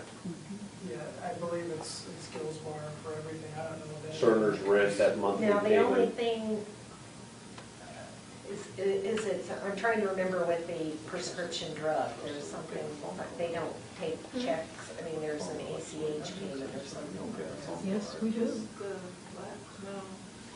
Typically, that would ACH, typically the RX would ACH against a bank. Yeah, and so I think Internet Dave maybe handled service that fees or something that's part of our with Morgan contract. Stanley. Citizens I'm not sure, but in my memory bank, Yeah, it but I seems believe like that's- Gilsbar that's the only thing Gilsbar doesn't handle payment of is the RX. I think But that's Dave- one thing that I've always wanted, looked at where those. Yeah. Sorry, we're having our own conversation. Yeah, we're just- Sidebar. Sidebar. Sidebar. Yeah, it's we need, Okay. Yeah. And that process is something that we're familiar with, so that's not an issue. Who administers your WOW program? By administer, So I guess that was. our understanding of the program is that members are required to go through a health risk assessment, for lack of a better word, biometrics and a questionnaire. And if they fail to do that, there is a 10% penalty or... not anymore. Well, as a, It does not exist for this year's contract. for Okay, for okay, staff. so that's gone, okay. See, and I know I've beaten this horse 100 times, when they talk about a penalty, Right. but my understanding was, if you participate, you received a 10% reduction. Yes. And if you didn't participate with the program, then you were required to Pay that 10%. pay that 10%. And people keep saying penalty, and I know I'm a semantics guy, but I keep going back. it's not a penalty. It's an incentive. Yes. It's an Yeah. incentive It's a up carrot front, instead. and Yes. you're Because merely it's not a- reimbursing for what yeah. you owed anyway. There's Right. not an additional Correct. Right. penalty fee going in. But the whole, Premium's a premium. the whole, Yeah. Perfect. everybody in the district uses the term penalty, Penalty. and it's really not And it's accurate You get a 10% reduction in your premium if you do if this, you yes. participate. Yeah. Right. That's a classic dilemma, that's why It it's really wrong. is, Is it a yeah. carrot, is it a stick? And it Yeah, depends on where you're exactly. at. Well, and Exactly. ACA didn't do us any favors by putting it out there in 2010 that, you know, you're gonna penalize or you're gonna, and you can go up to 50%. And I Right. mean, it was just, that was just a bunch of nonsense, but. I think what hurt us though with that talking point was that we didn't publish the premiums to reflect that. Right. So let's say that the premium is $7,000. We didn't post it as being $7,000, but if they participate, then it's really only $6,300. And that's what we should have done. So instead, we posted it at $6,300 a year, which made it sound like that was the actual premium versus Oh, okay. $7,000. So it was also on how. And it probably would have how it been was much presented. better to see. Sure. So that was, I think that was just, And that's exactly. that was an issue all the way around. Sure. How it was communicated, but then also how it was Well, displayed. and the wording in, I don't know what everybody's contracts look like, but the wording in the teacher contract could have been worded a little bit differently too, to reflect what Correct. he's saying on there. I think that could have been done. But that's not happening in the current year, so Correct. maybe a discussion at renewal time, but for now, that's not an issue. So it doesn't matter who the ministers are. But The program exists. the risk Sure. assessments are being done and that, and so there are things that are being identified as, you know, things to work on and that kind of thing. And then those recommendations for what little programs or whatever are going to be done come from CERNA. So that's all through Cerner. Okay. Yeah. Because the majority of the appeals that the board hears are WOW appeals Lately. lately. But, well, since I've been on the board, with very few exceptions, they've been all the having to reimburse for because they didn't complete their participation. But I would like to have your input and recommendations and advice on wellness plans, you know, I mean, other than, you know, or to compare or to review what, you know, the Health and Wellness Center makes suggestions. And my biggest concern, obviously, is because when you look at the participation in the ones that we've seen, it's extremely low, extremely low. And that really bothers me. And we've talked about the, you know, last 5 years of the top 3 risks, and, you know, except for this one healthy and fit, which isn't a risk, you know, they're all the same.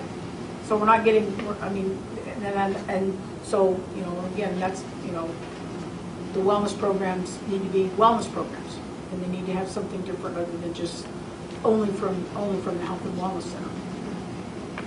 I'm missing working on that for sure. You're tagged. Don't worry, I was already reviewing everything. So one of the things that I think I saw, well, I know I saw it, I don't remember which part of the website, but it talked about each school having an insurance committee. Is I don't that think they do anymore, not anymore? since we did the open meeting. I actually do still invite them to the. they I was can gonna be say Sold. that meeting, but- currently is still in existence. Am I correct in saying that? A representative from each school. Each school comes to the board meetings. Is Yeah. invited. Is invited Is to board invited, meetings, okay. sure. But I think that's an area we're looking to address, is have better communication between what occurs At this within the level. EBT meetings and our staff. Well, just having them videotaped, I think, is a huge Yeah, add. but there's But not they're- a lot of yeah. employees that are gonna sit Yeah, down and they're not watch gonna a sit there and- 6-hour videotape, so. Right. They're going to get cut down real. But Yeah, you're right. we need to have a procedure. You know, one of our previous board members, Colleen Pinkout, always did a really nice newsletter on Newsletter, a I saw monthly that, basis yes. that really put out a lot of information. We don't have that anymore, and it's been falling on Mary to really send out a ton of communication in things that used to be handled that way. And we ask that the insurance reps attend the meeting, but the last few, we haven't seen that any of them are really there. So maybe that procedure needs to be looked at, or we need to think about how our communication process is gonna work. How do you do it with other groups? Do you have a situation like this? I mean, I guess the closest would be our multi-entity pools where we've got several different, for example, cities that are part of a single group. And we do have a representative from each, two representatives from each entity that come together for board members and stuff. So they're always educated. Now, what goes back to their employees, you know, obviously we don't control, but we do from a trust perspective. For some of my other clients, I mean, we've done newsletters. We've kind of gotten away from them a little bit because they just weren't being read anymore. It was just too much. So we tried cutting back on those. I think they can be really effective. We're doing things like promotional videos. Just pop onto the website and check out this video about why you should do this or that. Mm-hmm. We have what we call benefit bites. Just quick, you know, make sure you get your, you know, shingle shots. Where can you get them? Things like that. So we have a variety of ways that we can communicate back to your, it just really depends on what works for your particular group. I was thinking that on the Hodges Mace, they have I don't know if they have an app or they have some way of doing the little snippets in the videos. And Avatars. Yeah. Right. They have avatars. So on I their think site. that is something that will end up being. And then in my practice, we have on the wellness side, we have, and when you were talking, I was saying we'll try to work something, whether it's financial or benefit information, that kind of thing, or health promotion on your numbers. My counties, and I work on with Missy, have a thing called, and it would forget the fact it's wellness. They do WAs, WPCs, wellness ambassadors, or department reps. Right. And then we have a single point of contact at the organization level. That's our coordinator. Right. And that's how we feed information through to get the volume up and things like mammographies and prostate And that, exams I think, and is, that kind of because thing. then you could have a wellness ambassador at each school. Mm-hmm. And that's, I guess, where I was thinking. Well, you could also, candidly, I mean, you could use it. I think this is going to be an interesting process of discovery, you know, on where you're at financially and whatnot. I think that would be a really good way to get ahead of the curve on information. We don't know what we're going to find when we get into this thing, right? So I mean, if you could rejuvenate that process, both maybe on a dual thing, Marcia, for in terms of getting your volume up on some of the preventative stuff, the flu shots, even the basic things, but then also getting information out so they know you're ahead of the curve so you don't get pickets outside, might be a real good way to do it. You know, run through the financials, here's how it's operating, because I think everybody wants this stuff to be free. Until There's no I such think it's, thing. yeah, exactly, it's free. It's free. It's, you know, I went for my annual exam and it was free. Well, somebody paid for it. But then honestly what happens is when they start to see the financial information, Jamie and I'm thinking of a specific county we had where they got hit, they got clobbered, they had to raise the rates. Did a bunch of meetings, they weren't happy, but they understood it. You treated them like adults, you know, like here's the numbers, you know. And frankly, I think people get it. So when you're listening to you guys, I can see several applications since you've got a building process where schools, you have the admin, the bus shed, probably X number of schools, that probably would actually make it a little bit easier. They're probably less dispersed than our average client. It might work out real well. I know the buzzword now is transparency, but to me it's just communication. Mm-hmm. And I know I wasn't on the board. My daughter and son-in-law were both teachers here in the district, and you know, going 8 years without a raise, and watching, you know, and so the trust kept premiums at a level, but it was never communicated that, hey, just so you know, we know you're not getting raises, so we're keeping these premiums here, but here's the risk we're looking at, and that's what happened. And all of a sudden you went like this, and everybody said, you know, what happened? Yeah. So if you know, like you say, Aaron, no one's going to be happy, but if you communicate that throughout the year, saying, just so you know, we're okay here, but this may happen. And then it happened. So that was, unfortunately, No blinds. it was able to be mitigated somewhat. But yeah, but people were blindsided. Right. No surprises. I don't want any surprises. Yeah. Well, my take on what you're saying, it sounds like, and again, we'll see when we get the numbers, but it sounds like you're kind of infusing some cash right now. Like maybe you haven't returned to structural rate adequacy. Is that right? Do you know? Well, the lump sum payments were basically because we dipped in what we considered our reserve, or what's kind of a set aside for retirees, even though our accounts right now aren't structurally divided or set up that way. So I guess if we're switching from Morgan Stanley, that would be another question that, I would like to see for us. I mean, are we going to have a true retiree account, that GASB 45 account? Are we going to have one that we pay out of? Are we going, where they're separated? So we dipped into what we considered to be that reserve. So we replaced that with those lump sum payments. Well, hopefully now that our premiums have been adjusted, because they hadn't been adjusted in like 10 years, then personally I think we're okay, because we're at that last financial report, we're very much on the positive side as far as what's going in compared to what's coming out. But I mean, I think we need more detailed information on those financial statements to really make. Communicated to someone in language they can understand. And that's my understanding, that's pretty much what happened. You had, extraordinary claims a couple years in a row. So, but you explain that to someone and say, yeah, like the actuaries will come out and say, well, okay, this is what we're looking at. However, that's not to say this couldn't happen. And communicating that to the people, again, they're not going to be happy, but you say, okay, this is what we were planning on, this is what happened, and this is the reason why.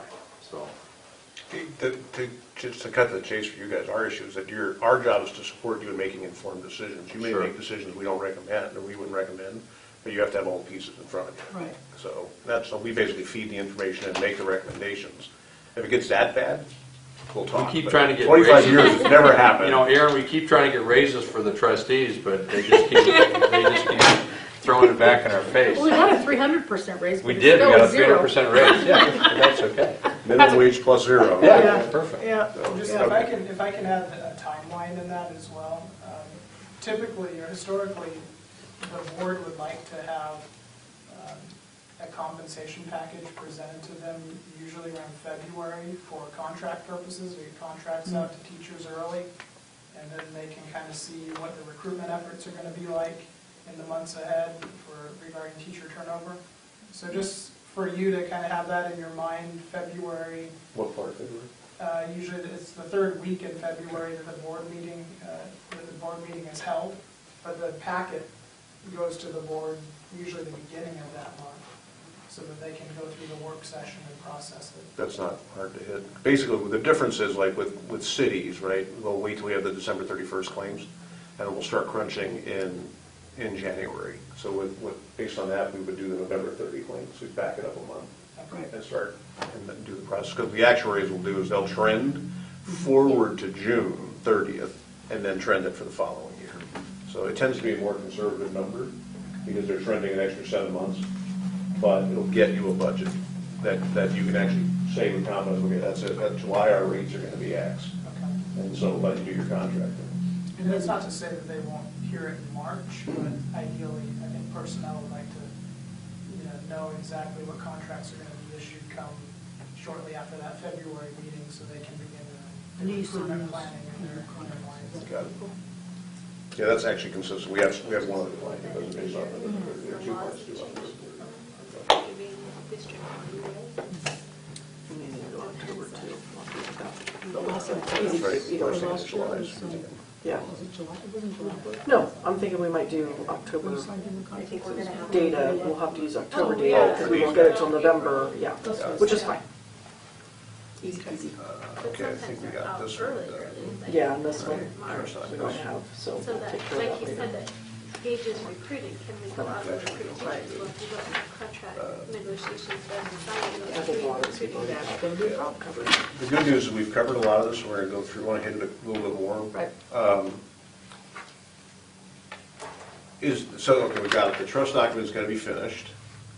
We've got who we're getting contracts from under documents. Have you, as trustees, been asked to sign HIPAA confidentiality and conflict of interest statements? Only Okay. when we did the RFP, we should have them. No, I mean for your ongoing Have roles not. as trustees, okay, all right. Alls they do, what you're doing is that you're operating in the public, but it's specific to HIPAA, and then on the conflict of interest, it's from state law. And it's basically, if you do have, and Hallie, you talked about this, if you do have even the appearance of a conflict, it's basically disclosed, because frankly, 9 times out of 10, none of you are going to be selling anything to the trust. It's the appearance issue. So you want to manage the appearance issue and make sure it's on record. So, and then there's a second component to that that's basically says you're not selling any services to the trust today for compensation. So, Right. okay, the clinic, I think we got the costs, and we got the audit issue. Briefly, our take was that clinic was there as a way to drive down costs on the preventative care and to expedite access to docs or to some kind of care providers, so you don't have to wait, basically. Is there more to it that from your perspective you guys were looking for with the clinic? Well, we did want to basically house we wanted it to be a primary care facility. And I think, what they say, our primary care rate now is around in the 60 to 70% range for our employees. That's the primary care facility. So we wanted to kind of address urgent care issues, primary care, and wellness in one facility was the general idea of structure. And we wanted the ability to have hours that were available that were easier for staff to be able to see a physician. So it didn't always need to be a day off work or time off work. So we tried to gauge our openings like Saturdays, evenings, early mornings. You know, that normal, in a rural setting, in normal doctor's offices here, you know, like, no, you need to come between, 9 and 3, and that's it, So we were trying to look up for availability for staff too. Anything else? Well, and we had talked, if you go back and, so you look, I think, starting in 2010, the minutes, up through, I think 2010 was about, would be okay, or 2009, to start kind of looking at when that started to get discussed. You can see that originally the idea was that the clinic would be truly an on-site clinic. In fact, there was a Daytona property, I think, that was mentioned. And then one of the former trustees had said, well, we need to take it downtown kind of thing. And so I think that's where it ended up going that way. And you guys, you actually saw some of that too, because the city was on that La Pena group study. Mm-hmm. So that's, I think, where it ended up going that way. And then the idea, and until just not too long ago, I didn't realize that we were the very first on-site, near-site for Cerner. Did you know that when you voted on that? School district for Arizona. Right. Yes.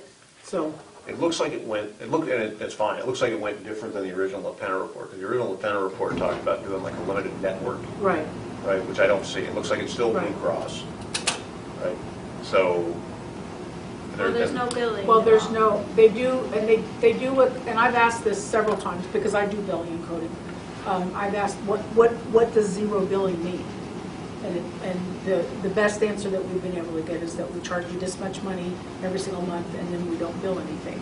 And the problem with that, again, for my circle, is that if they're referring patients to, because we have 2 nurse practitioners and 2 medical assistants, no MD, no specialists. They're general nurse practitioners, so they can encompass all kinds of things. And I think we have a limit on age. There's no pediatrics, so no nothing peds. under 2. Yeah, so they're gonna refer out, but when you do that referral, you need the medical notes and diagnoses and whatever. So that's kind of where my angst has been, is how do you refer if you don't know what you're keeping track of? And so I know they do. Cerner, my nephew works for Cerner, and they build EMR systems for hospitals. That's where they started, or that's where they are now. They have big ones, but so there's a way of keeping track of that. But the zero billing gets to be an issue, and that's kind of where we ended up, trying to figure out what is the true cost of a visit, and hopefully we're going to get closer to that. But I think just the frequency of, or the ability to go in quickly, get a visit, and I think, and they mentioned it when they were here last time, but, just the televisits, and I know you're aware of that because you do that. That's what my company does, so I see it all the time. That's a real fast, easy way. And it's even quicker because you don't have to change out of your pajamas. you could sit in your kitchen table and see the doctor. And, you know, so that's pretty cool. So things like that, I think, for frequency and for, you know, ease of somebody being able to get in and, you know, I mean, be able to see somebody quickly. And I think when you look at a little bit of the history at the beginning, you're going to see we put out incentives to visit and become your primary care facility. And we used it through WOW to kind of increase that utilization because it was a flat fee. So we knew the more utilization you have, the Lower less your your office visit visit costs. Okay, the lower your utilization is, then the higher that cost is per visit. So I guess what would be nice to know is what is that target utilization for us to where that's making good financial sense for us. Where is that mark? Because having Cerner necessarily look at that doesn't matter. They're getting their fixed fee. So where is that for us as a district? Where do we want to be as far as what's that percentage for primary care? What's the number of visits that we want to see utilized per year to make that make sense? Yeah, there's a sweet spot somewhere. Yeah, basically. it's somewhere, you know, and I guess the one thing that has frustrated me in the past is when some of these things are calculated, the cost of the center include those lab and prescription costs. And those should be separated because they're separated on the other side with Gilsbar. And because that's been reported in our, I guess in the audit document or the CFAR, wherever the district is pulling that number from, Right. it includes labs and prescriptions in that fixed fee, and those really should be separate or separated, and making those calculations so that we can really look at what is the actual cost of the visit. But the cost, the numbers that you were looking at for that cost per visit did not include the prescriptions. It was completely separated out. So- Well, that number that Mike said was the cost for the year includes labs and prescriptions. So Because then we didn't that see any of was those in the included. Gilsbar report. So we didn't see in the RX. I don't remember on the script. We weren't looking for the lab part. We didn't see anything on that. And that threw us. We were on board, are they? Yeah. Because unless it's all coming out from, you have a mail order, right, or a retail something, you have to have some other source they're going to through CDS besides the clinic. But we didn't see any RX reported through the Gilsbar side. Right, Gilsbar does not. So everything, but even if they're going, do you have a mail benefit? I don't remember. There isn't mail, no. Okay, so is everything being No, dispensed? no, there's mail, there's not retail. Any patients or anyone that sees a physician or sees a nurse practitioner at the clinic can get a generic drug dispensed there at no cost to the. So But where's that- everything else being dispensed, Marcia? Everything else it's- is through Wisconsin RX. Yeah, Okay, so they get a And it card, they can doesn't- go to the local pharmacies. Right. Yes, but it doesn't go through Gilsbar. Comes back through the clinic. Yeah, it doesn't. Or no, go they're through just the clinic debiting out of the either. the AC. clinic is Yeah. separate. Gilsbar It's just doesn't separate. report it because it's just like Navitus that we use. Oh, that's how it's missing it. Okay, Yeah, now so that it's- makes sense. yes. Okay. So all right. we would pick it up on our financials, but it's not showing on their stuff It's not because. showing But on that the- means it's not Gilsbar. showing in the clinic numbers either. Because it's got to be, so Separated out. where's it Well- being captured except in the financial? So on that transactional fee, Yes, the usage transactional fee. On the transactional usage fee, you see what they buy every month on that, but we don't know what it's. Like, but we that, know you're it's talking just about the all part that's generic. done in the clinic, Marcia, right? Pardon? You're talking about the part that's in the clinic. I'm talking about what's happening in the outside stuff. Where's that being captured? That's on the national, or the Wisconsin RX. But if they're debiting it, so if they're debiting that out of the bank account, and it's missing on the Gilsbar report, Yeah, it's also not missing on in the the Cerner Gilsbar side. report. See that, and that's when we used to get that financial statement where we had our separate vendors. Right. We don't have that financial statement right now. So yeah, we're missing The that third piece. location. We sometimes get well, I know we get an annual report from RX that shows annually what's coming out, but we don't always see on a monthly basis. Yeah, I think Mike Bonney now gets. Now, yeah, but we need Mike to start Bonney now getting gets those all this reports. information. That's This what I is just why said, we is have it's so much coming trouble. through the new CPA. Because Yeah. there's a lot of dangling participles here, and it's, well, Mike Bonney has access Where else to are everything. they? Besides this, right? Is there another RX component that's in the clinic that's going somewhere? That's that fixed fee you're talking No, The it's a transactional transactional It's usage. a transactional fee. about? But that's just for what they're buying, right? Is there any report of utilization versus stock? Or, Well, we've asked for that, because my question was, what do you do with, you know, with your excess? right, You know, do you give it back, or, because the original comment that Cerner made to us was that they buy it at such a discount that they, you know, they, and multiple Cerner clinics across the country do it. But what we actually found out was it's purchased from A&S Solutions. It's just a vendor that you can go and buy online that actually has a rebate built into it, and Cerner said that they're not getting a rebate. But we know what they pay every month when they buy the prescriptions, but we don't know what the stock is. We don't know what they have on hand. We know, we've asked for a list of what the generic drugs are. We haven't gotten that yet, but we know that they're all only generic. And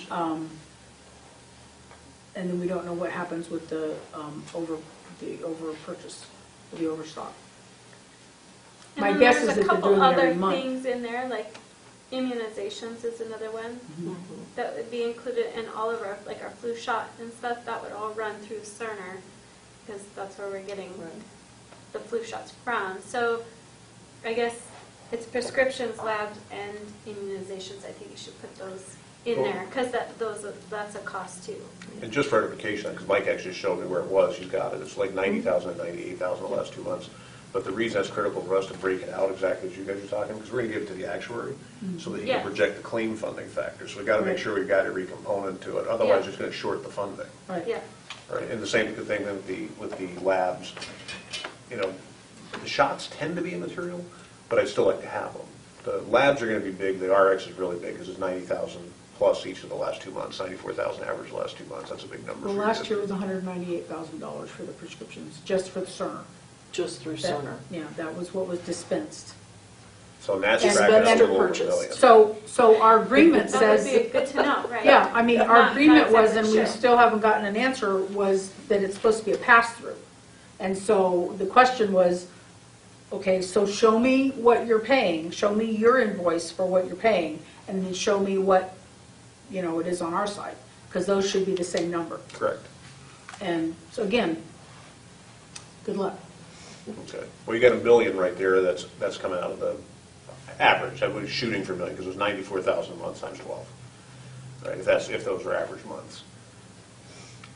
Right, so on top of that, so Yeah. that's a big number. That, Well, you know, last year, though, we had 2 payments that we had to make up or something. What was that on the adjustment? There was an adjustment? I think Mike adjusted those now Yeah. to reflect it as a monthly. I Yeah. think that was. Okay. We really are making good headway. So you'll see that. I saw they're looking at an obesity program. Is there any chronic disease, like diabetes, disease state management, high blood pressure, anything like that being offered through the clinic to your They knowledge? pick one each year, right? Yeah, Yeah. we do one condition that is their like annual Focus. goal for the providers.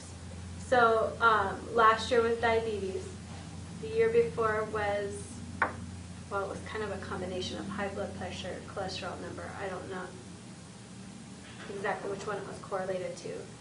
And then, Well, there was one that was just hypertension, if I remember right, because. maybe it was, yeah. And then there was the So diabetes. they pick one program per year. So one per year that they focus in on. But the WOW program itself, per employee, we have the sheet that has the 4 categories that kind of breaks it down. So we each then have an employee goal that we work towards too, that hopefully kind of works with reducing those categories overall. But that's on an individual basis, though. Mhm. Yeah. But there's But still. that is a program. I mean, Right. every employee has, I mean, as far as a program being set up, Individual recommendations. yeah, it's set up Weight and blood to pressure run here. that, yeah. Okay. And I think that's what the advisor visit is, and that when you go and do your, Mhm. here's your, you know, you do all the biometric screening and whatnot, and then you go out and have your meeting with the So that's a review of those Nurse practitioner results and results. discussion about what types of things you might focus on for the coming What you're year. gonna work on. Okay. And That's- then they set up that's a what we thought. plan accordingly. Like, for some employees, it's I'll see you at your annual meeting. For some, it's like, well, you need to come in monthly. For some, it's quarterly. You know, I mean, you kind of individualize a plan according to, Based on what you need. So What the your NP says, recommendation it says, I want needs to are, see yeah. you in 6 weeks again to draw your blood, Condition. see how your cholesterol's doing. Mhm. Gotcha. Right. Okay. That's the advisor visits Yep, essentially. yep, right. Mhm. Fitness activities you were saying? I guess the other, I mean, I don't know where mom fits in, but we obviously have, we have mom for mammograms, and we have, That's expense separately though, right? mhm, Yeah. that's contracted with them. So that will be one of our fixed costs that you see come up. I'm trying to think. Is that through the center that's, or that's just part of your regular EBT stuff? Okay. They're not doing Pilates, they're doing screening type stuff, right? They're not doing yoga. Mammograms. and- She's talking about That's the mom mammograms. Yeah, that's the 7, but that's the, right, the fitness. There are no fitness activities, they don't have Not an anything that's organized, paid for by the trust. Okay. We did organize and sent out, like, we have yoga classes, and we have things that are offered, but Yeah, there's it's all. promotional activities throughout the year. Yeah, it's Walks. volunteer, and it's not something that's Not through the funded. clinic. Well, the clinic has classes. They advertise There's about it. organized activities at least once a month through the center. Cooking classes, there's been walking programs, Like there's a Men's walking Health, competition when you're. Yeah. This year, they're doing something called Passport to Health, where if you get it looks like a little passport. You get 5 things stamped, you get in a drawing for a $100 gift card, and it's, did you do a organized walk in town? Did you go to the dentist? Did you get a colonoscopy? Did you, there's all these categories, and you get 5 stamps, and you get put in the drawing, so that's. they'd be reporting me. Things like that.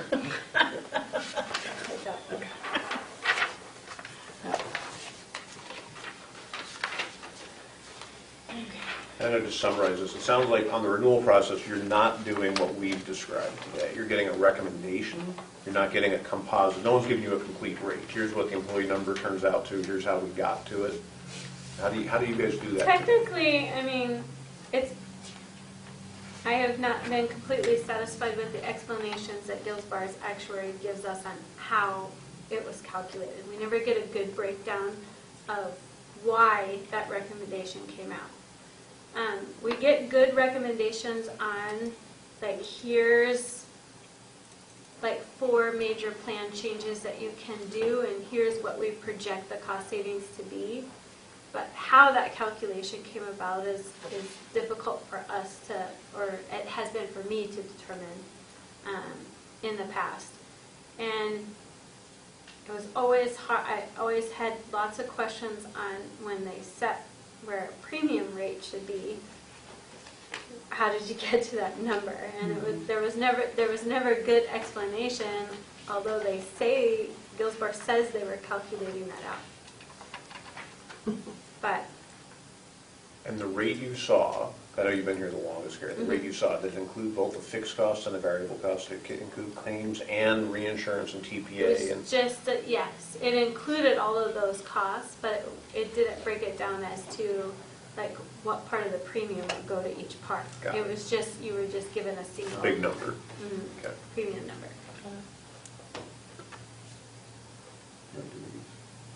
Sure, and I think we know this, just in terms of meetings, it sounds like currently we're doing all of that through you, Mary. You're coordinating those and preparing the agenda. If we have backup materials and so forth, that we provide all of that to you ahead of time? Yeah, now in the past, the way Dave did it was, Carrie and I worked on the agenda, and then we'd send it to all the trustees for a final approval, and then the agenda would be issued. But as far as backup materials, yes, Dave would send them as far ahead of time as he could, and then we'd forward it to them to review before the meeting, but then Dave would print the materials and bring them to the meeting in folders. But that can be done here if it's easier. It's just the way it's happened before. Well, and there were a lot of times that we didn't get anything until right then. I mean, and we talked about this. We really need to be able to look at that stuff a week or 2 out. Yeah. for the Our meeting. normal is that the package is distributed electronically a week, 1 week before. And I would prefer Yeah, and that's- electronically, I think. I think we've gotten a little better about that lately. It seems like the last meeting, it seems like everything got out a little ahead of time mostly, but you're right, it hasn't been in the past. But No, it that's hasn't. one of the things I think we'd improved upon, so.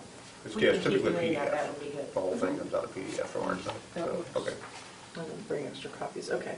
But the agenda, the initial agenda, or what I should call proposed agenda, was made by the consultant, Oh, okay. sent to Mary, and then we looked at the district side, was there anything that we needed to add as far as the district, and then I kind of reviewed, is there anything that the trustees, and then I would often send them the draft, is there anything that needs to be added before Mary finalized the agenda, and then she posted.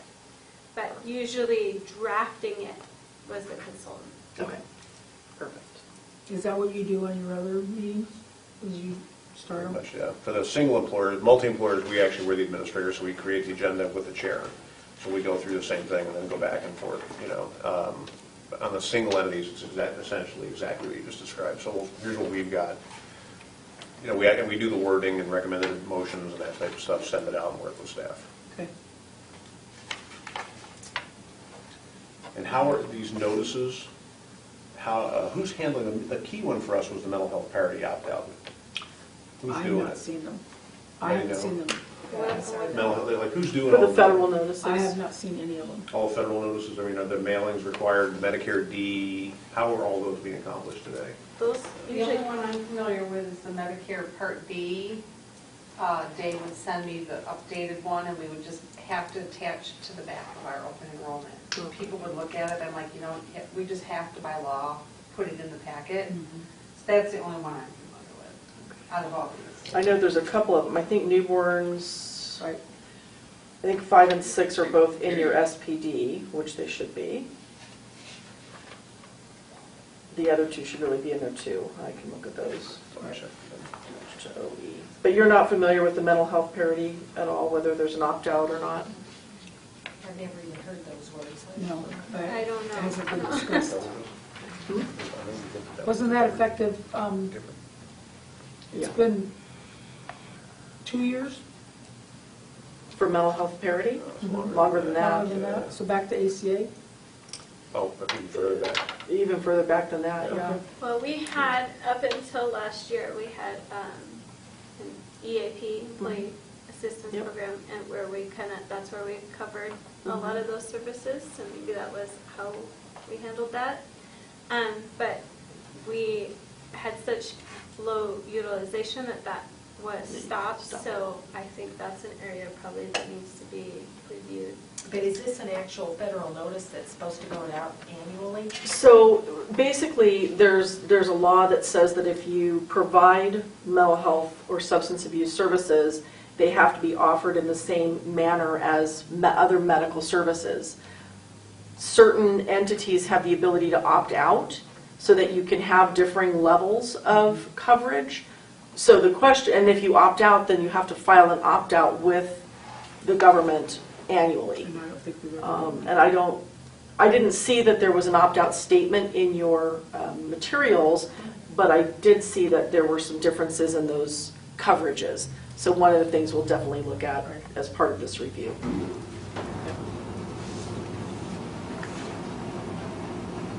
Who's administering COVID today? Yes, Mark. And do you have flexible spending accounts? Sherry. With Gil's Bar. Gil's Those Bar's are doing two, those okay, too. good. EAP's gone totally, right? But wasn't the reason why we did that was, I mean, I know there was low utilization, but wasn't there another part to a vendor offering that was going to help with mental health or behavioral? That's what we were using for it, so I think it was just, I thought it was just a dollar decision. Yeah, it was just- And we could use that money someplace else. Okay. For the EAP. They discontinued at 6/30/17 because low utilization, so they decided to. And we know American Health Group is your UR pre-certification. In terms of open enrollment, when is your standard open enrollment? So we do that May? And what will our role, ECA's role be? What does your consultant typically do? Are they preparing materials, conducting meetings, all of that?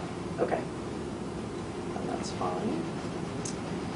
Materials, meetings. And do you do meetings at each school location? No. Several or? Typically, well, I've only been in the district 2 years, but I know that we would go to the high school. Okay. And they'd have a meet and greet, and then that's The what new Dave. hire orientation. Yeah, Yeah, new hire, yeah. orientation. And Dave Oh, did okay. his piece for the Yeah. PowerPoint. Okay. too. Gotcha. Yeah. Okay. And then we saw on the website there was what is called an annual newsletter. Is that something that the consultant prepared and was distributed to your members, or? No, Was I it- actually would usually do it, I'd put it together and Okay. then give it to Dave and he'd fill in the Oh, the blanks? blanks, so Okay. that I'd send out to the trustees. Now, I'm going to be honest, we did not do them this year because I don't know if that's a necessity through the trust document or it's just something traditionally it was done and I wasn't going to do it if I It didn't wasn't have to. required, 'cause- it's not in the first one. You guys provide that service for other clients of yours? Well, we don't do I mean, we can certainly do that, but what we do is what we would call our risk management plan. And it's a living document that goes on from year to year that defines the history of the trust, the most recent years, financial performance, vendors. I mean, it just really outlines, it's kind of like a business plan. Talks about goals for the coming year, things like that. And again, it gets updated every year. You know, you can take that and, I mean, it's not great reading for your members by any means, but it's certainly something that we could take the pieces of and form a communication that could go to employees just to let them know what's happening at the EBT Sounds like level. something what Colleen would do would be more beneficial than, when you have, 600 people getting this newsletter and maybe 30 of them might read it. Exactly. Hence the reason I didn't. Exactly, Yeah. no, But there's, this- yeah. This annual one used to, hasn't happened the last couple of years, used to attach with the information that came out with our contracts. Okay. But basically, I mean, when we talk about annual, it used to be, this is what the premiums are going to be, here's the plan changes that occurred this year that will go into effect, coverage so we can changes, do that as an deductible overall changes, those kind of things. And that was also before we started publishing the minutes and everything online and the Mhm. meetings became And open, so. So we haven't done that for a couple of years, but I thought that was always good information for, Yeah, it goes with the contract, Employees. I could see that, because, yeah. Yeah, we can put together a Information. really nice just informational piece that, generalized, Yeah. like major Yeah. changes. Sure. Just the extra paycheck. Well, and a lot of times, we were talking back and forth, because there's a document, Gilsbar does them, we do them, they're called open enrollment guides. And it's kind of convenient, it can be as long or as short as you want, but you flip through it and run through and you're making your annual elections and whatnot, so. More for the employees. It was always nice because most of the changes occurred July 1st and we're not in session. So if we attached that letter to when their contracts went out, they knew what was going to happen as of July 1st. Sure. So if they had costs or wanted to plan for costs, you could do so. absolutely. And we talked about the 10%, what am I going to call it? Not surcharge. I'm going to call it the. It doesn't matter because it's It not. doesn't matter because we're not Yeah. doing that. It used to be a penalty, but it's not going to ever be. There you go, the 10% reimbursement. And then the other thing that I noticed on the website was that there was what appeared to be a PowerPoint presentation that talked about the various benefits that were available for members, and that they had to sign an acknowledgement that they had reviewed that on an annual basis. Is that accurate? It would, on the open enrollment, they did give a PowerPoint, like the last page of the PowerPoint was supposed to be that, that acknowledgement. Okay. And then what we had asked 3 years ago was that the administrative assistants at the schools collect them and then send them in and then they go in their files. But we've had different staff in that one position, and it kind of got handled one way one year, and then it didn't even get done. Well, as we get into the open enrollment process, we can talk about specifically what materials you want to go out, how you want them to go out, whether we want to have some kind of a requirement for people to read something, review something, and sign it and whatnot. So we can get into those kind of details in more detail later, but I just want to know if that was something we should be planning on as we prep. So do you foresee any of the open enrollment process or enrollment process for qualified events or anything like that happening through Hodges Maze? All of them. That's what I do too. They should So not be able to do it at home at you night. can do a or whatever. login, sign in, you can see those, take a, 3-question review quiz or whatever, and the person's looked at the information. You do even if they don't. I mean, because every time they go in and log in, it'll literally hit every page they touch. They'll Right. have an electronic process that monitors And that's the going to be background. much more efficient. And then what'll happen is It's it'll going to go into save a you queue. Administratively, a yeah. bazillion hours.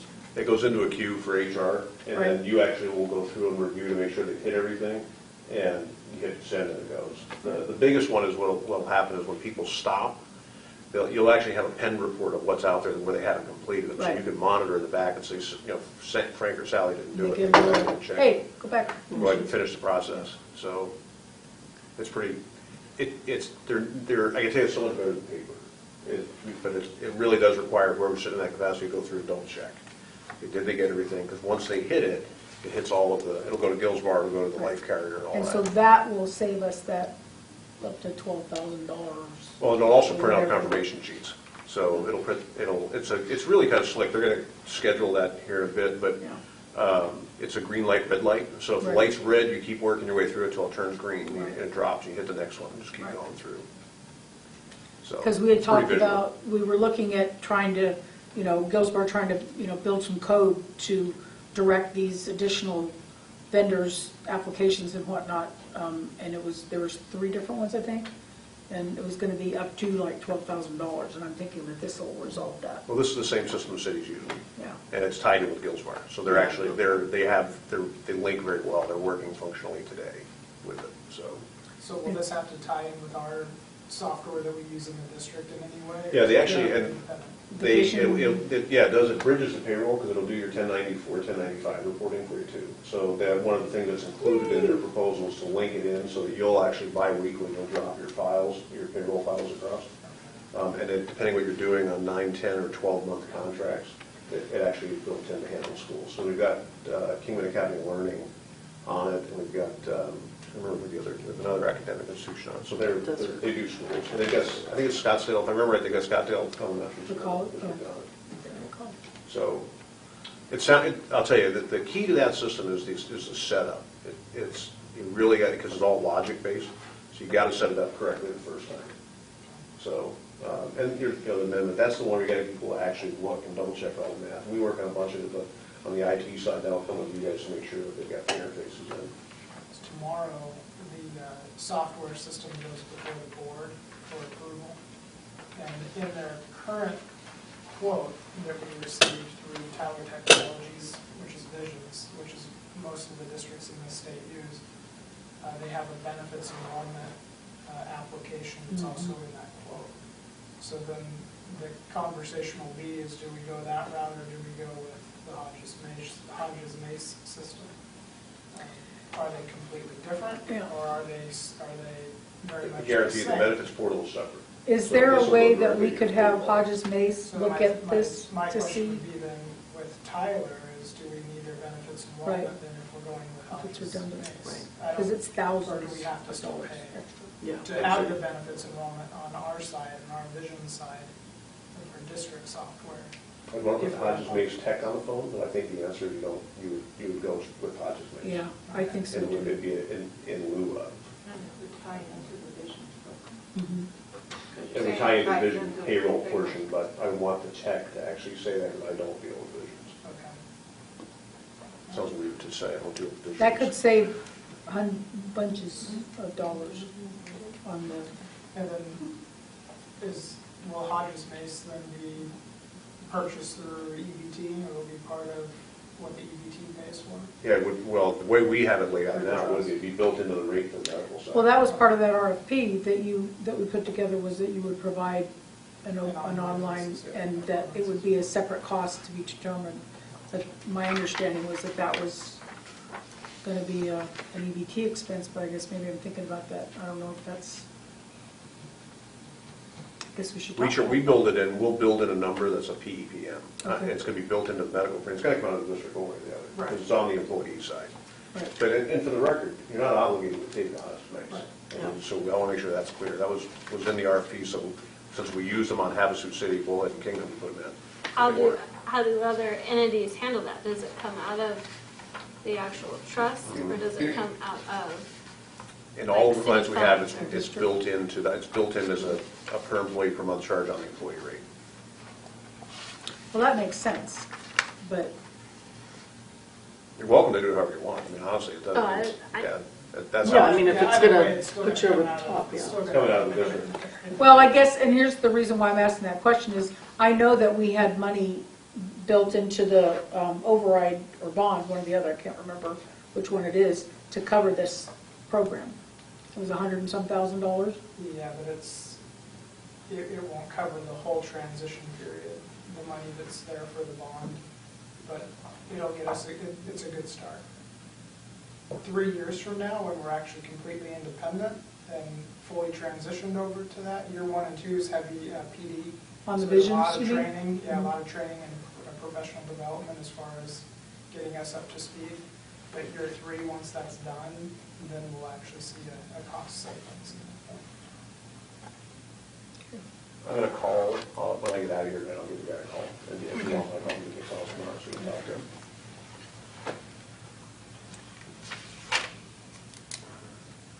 Cool. That's one to you.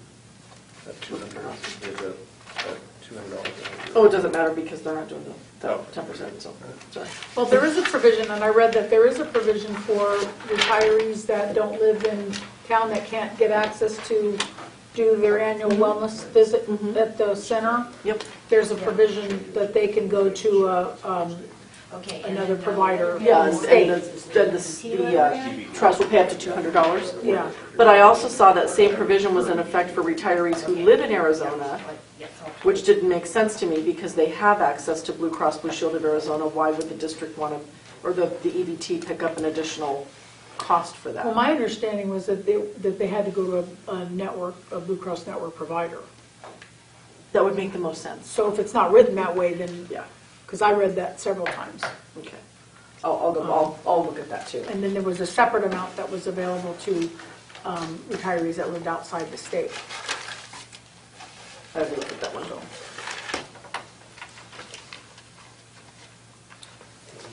I think I had anything else. So we are going to switch that Hodges Mace demo to November 30.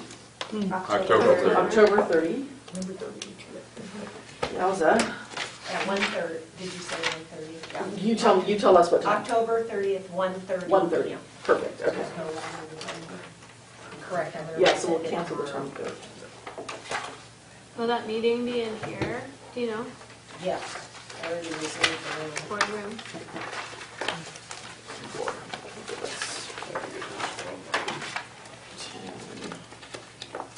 Like that meeting your boards tomorrow. Are you gonna send out a calendar invite? 6 o'clock. for the 30th? Yeah. Yeah, I already sent one for the 23rd, so I'm just gonna resend it for the 30th. Okay, because I can't do ASAP until that's on my calendar. Oh, okay, yeah, I'll do it tomorrow morning. I was gonna do that first thing. And no huge hurry, I just need that to transfer over, so for me to get that time approved, that I Yeah. have it on there. Well, I mean, if I resend you the meeting tomorrow morning. Yep, totally fine. Okay.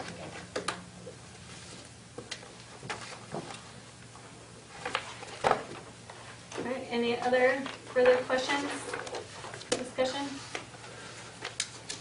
Motion to adjourn. Second. All in Aye. favor? Aye.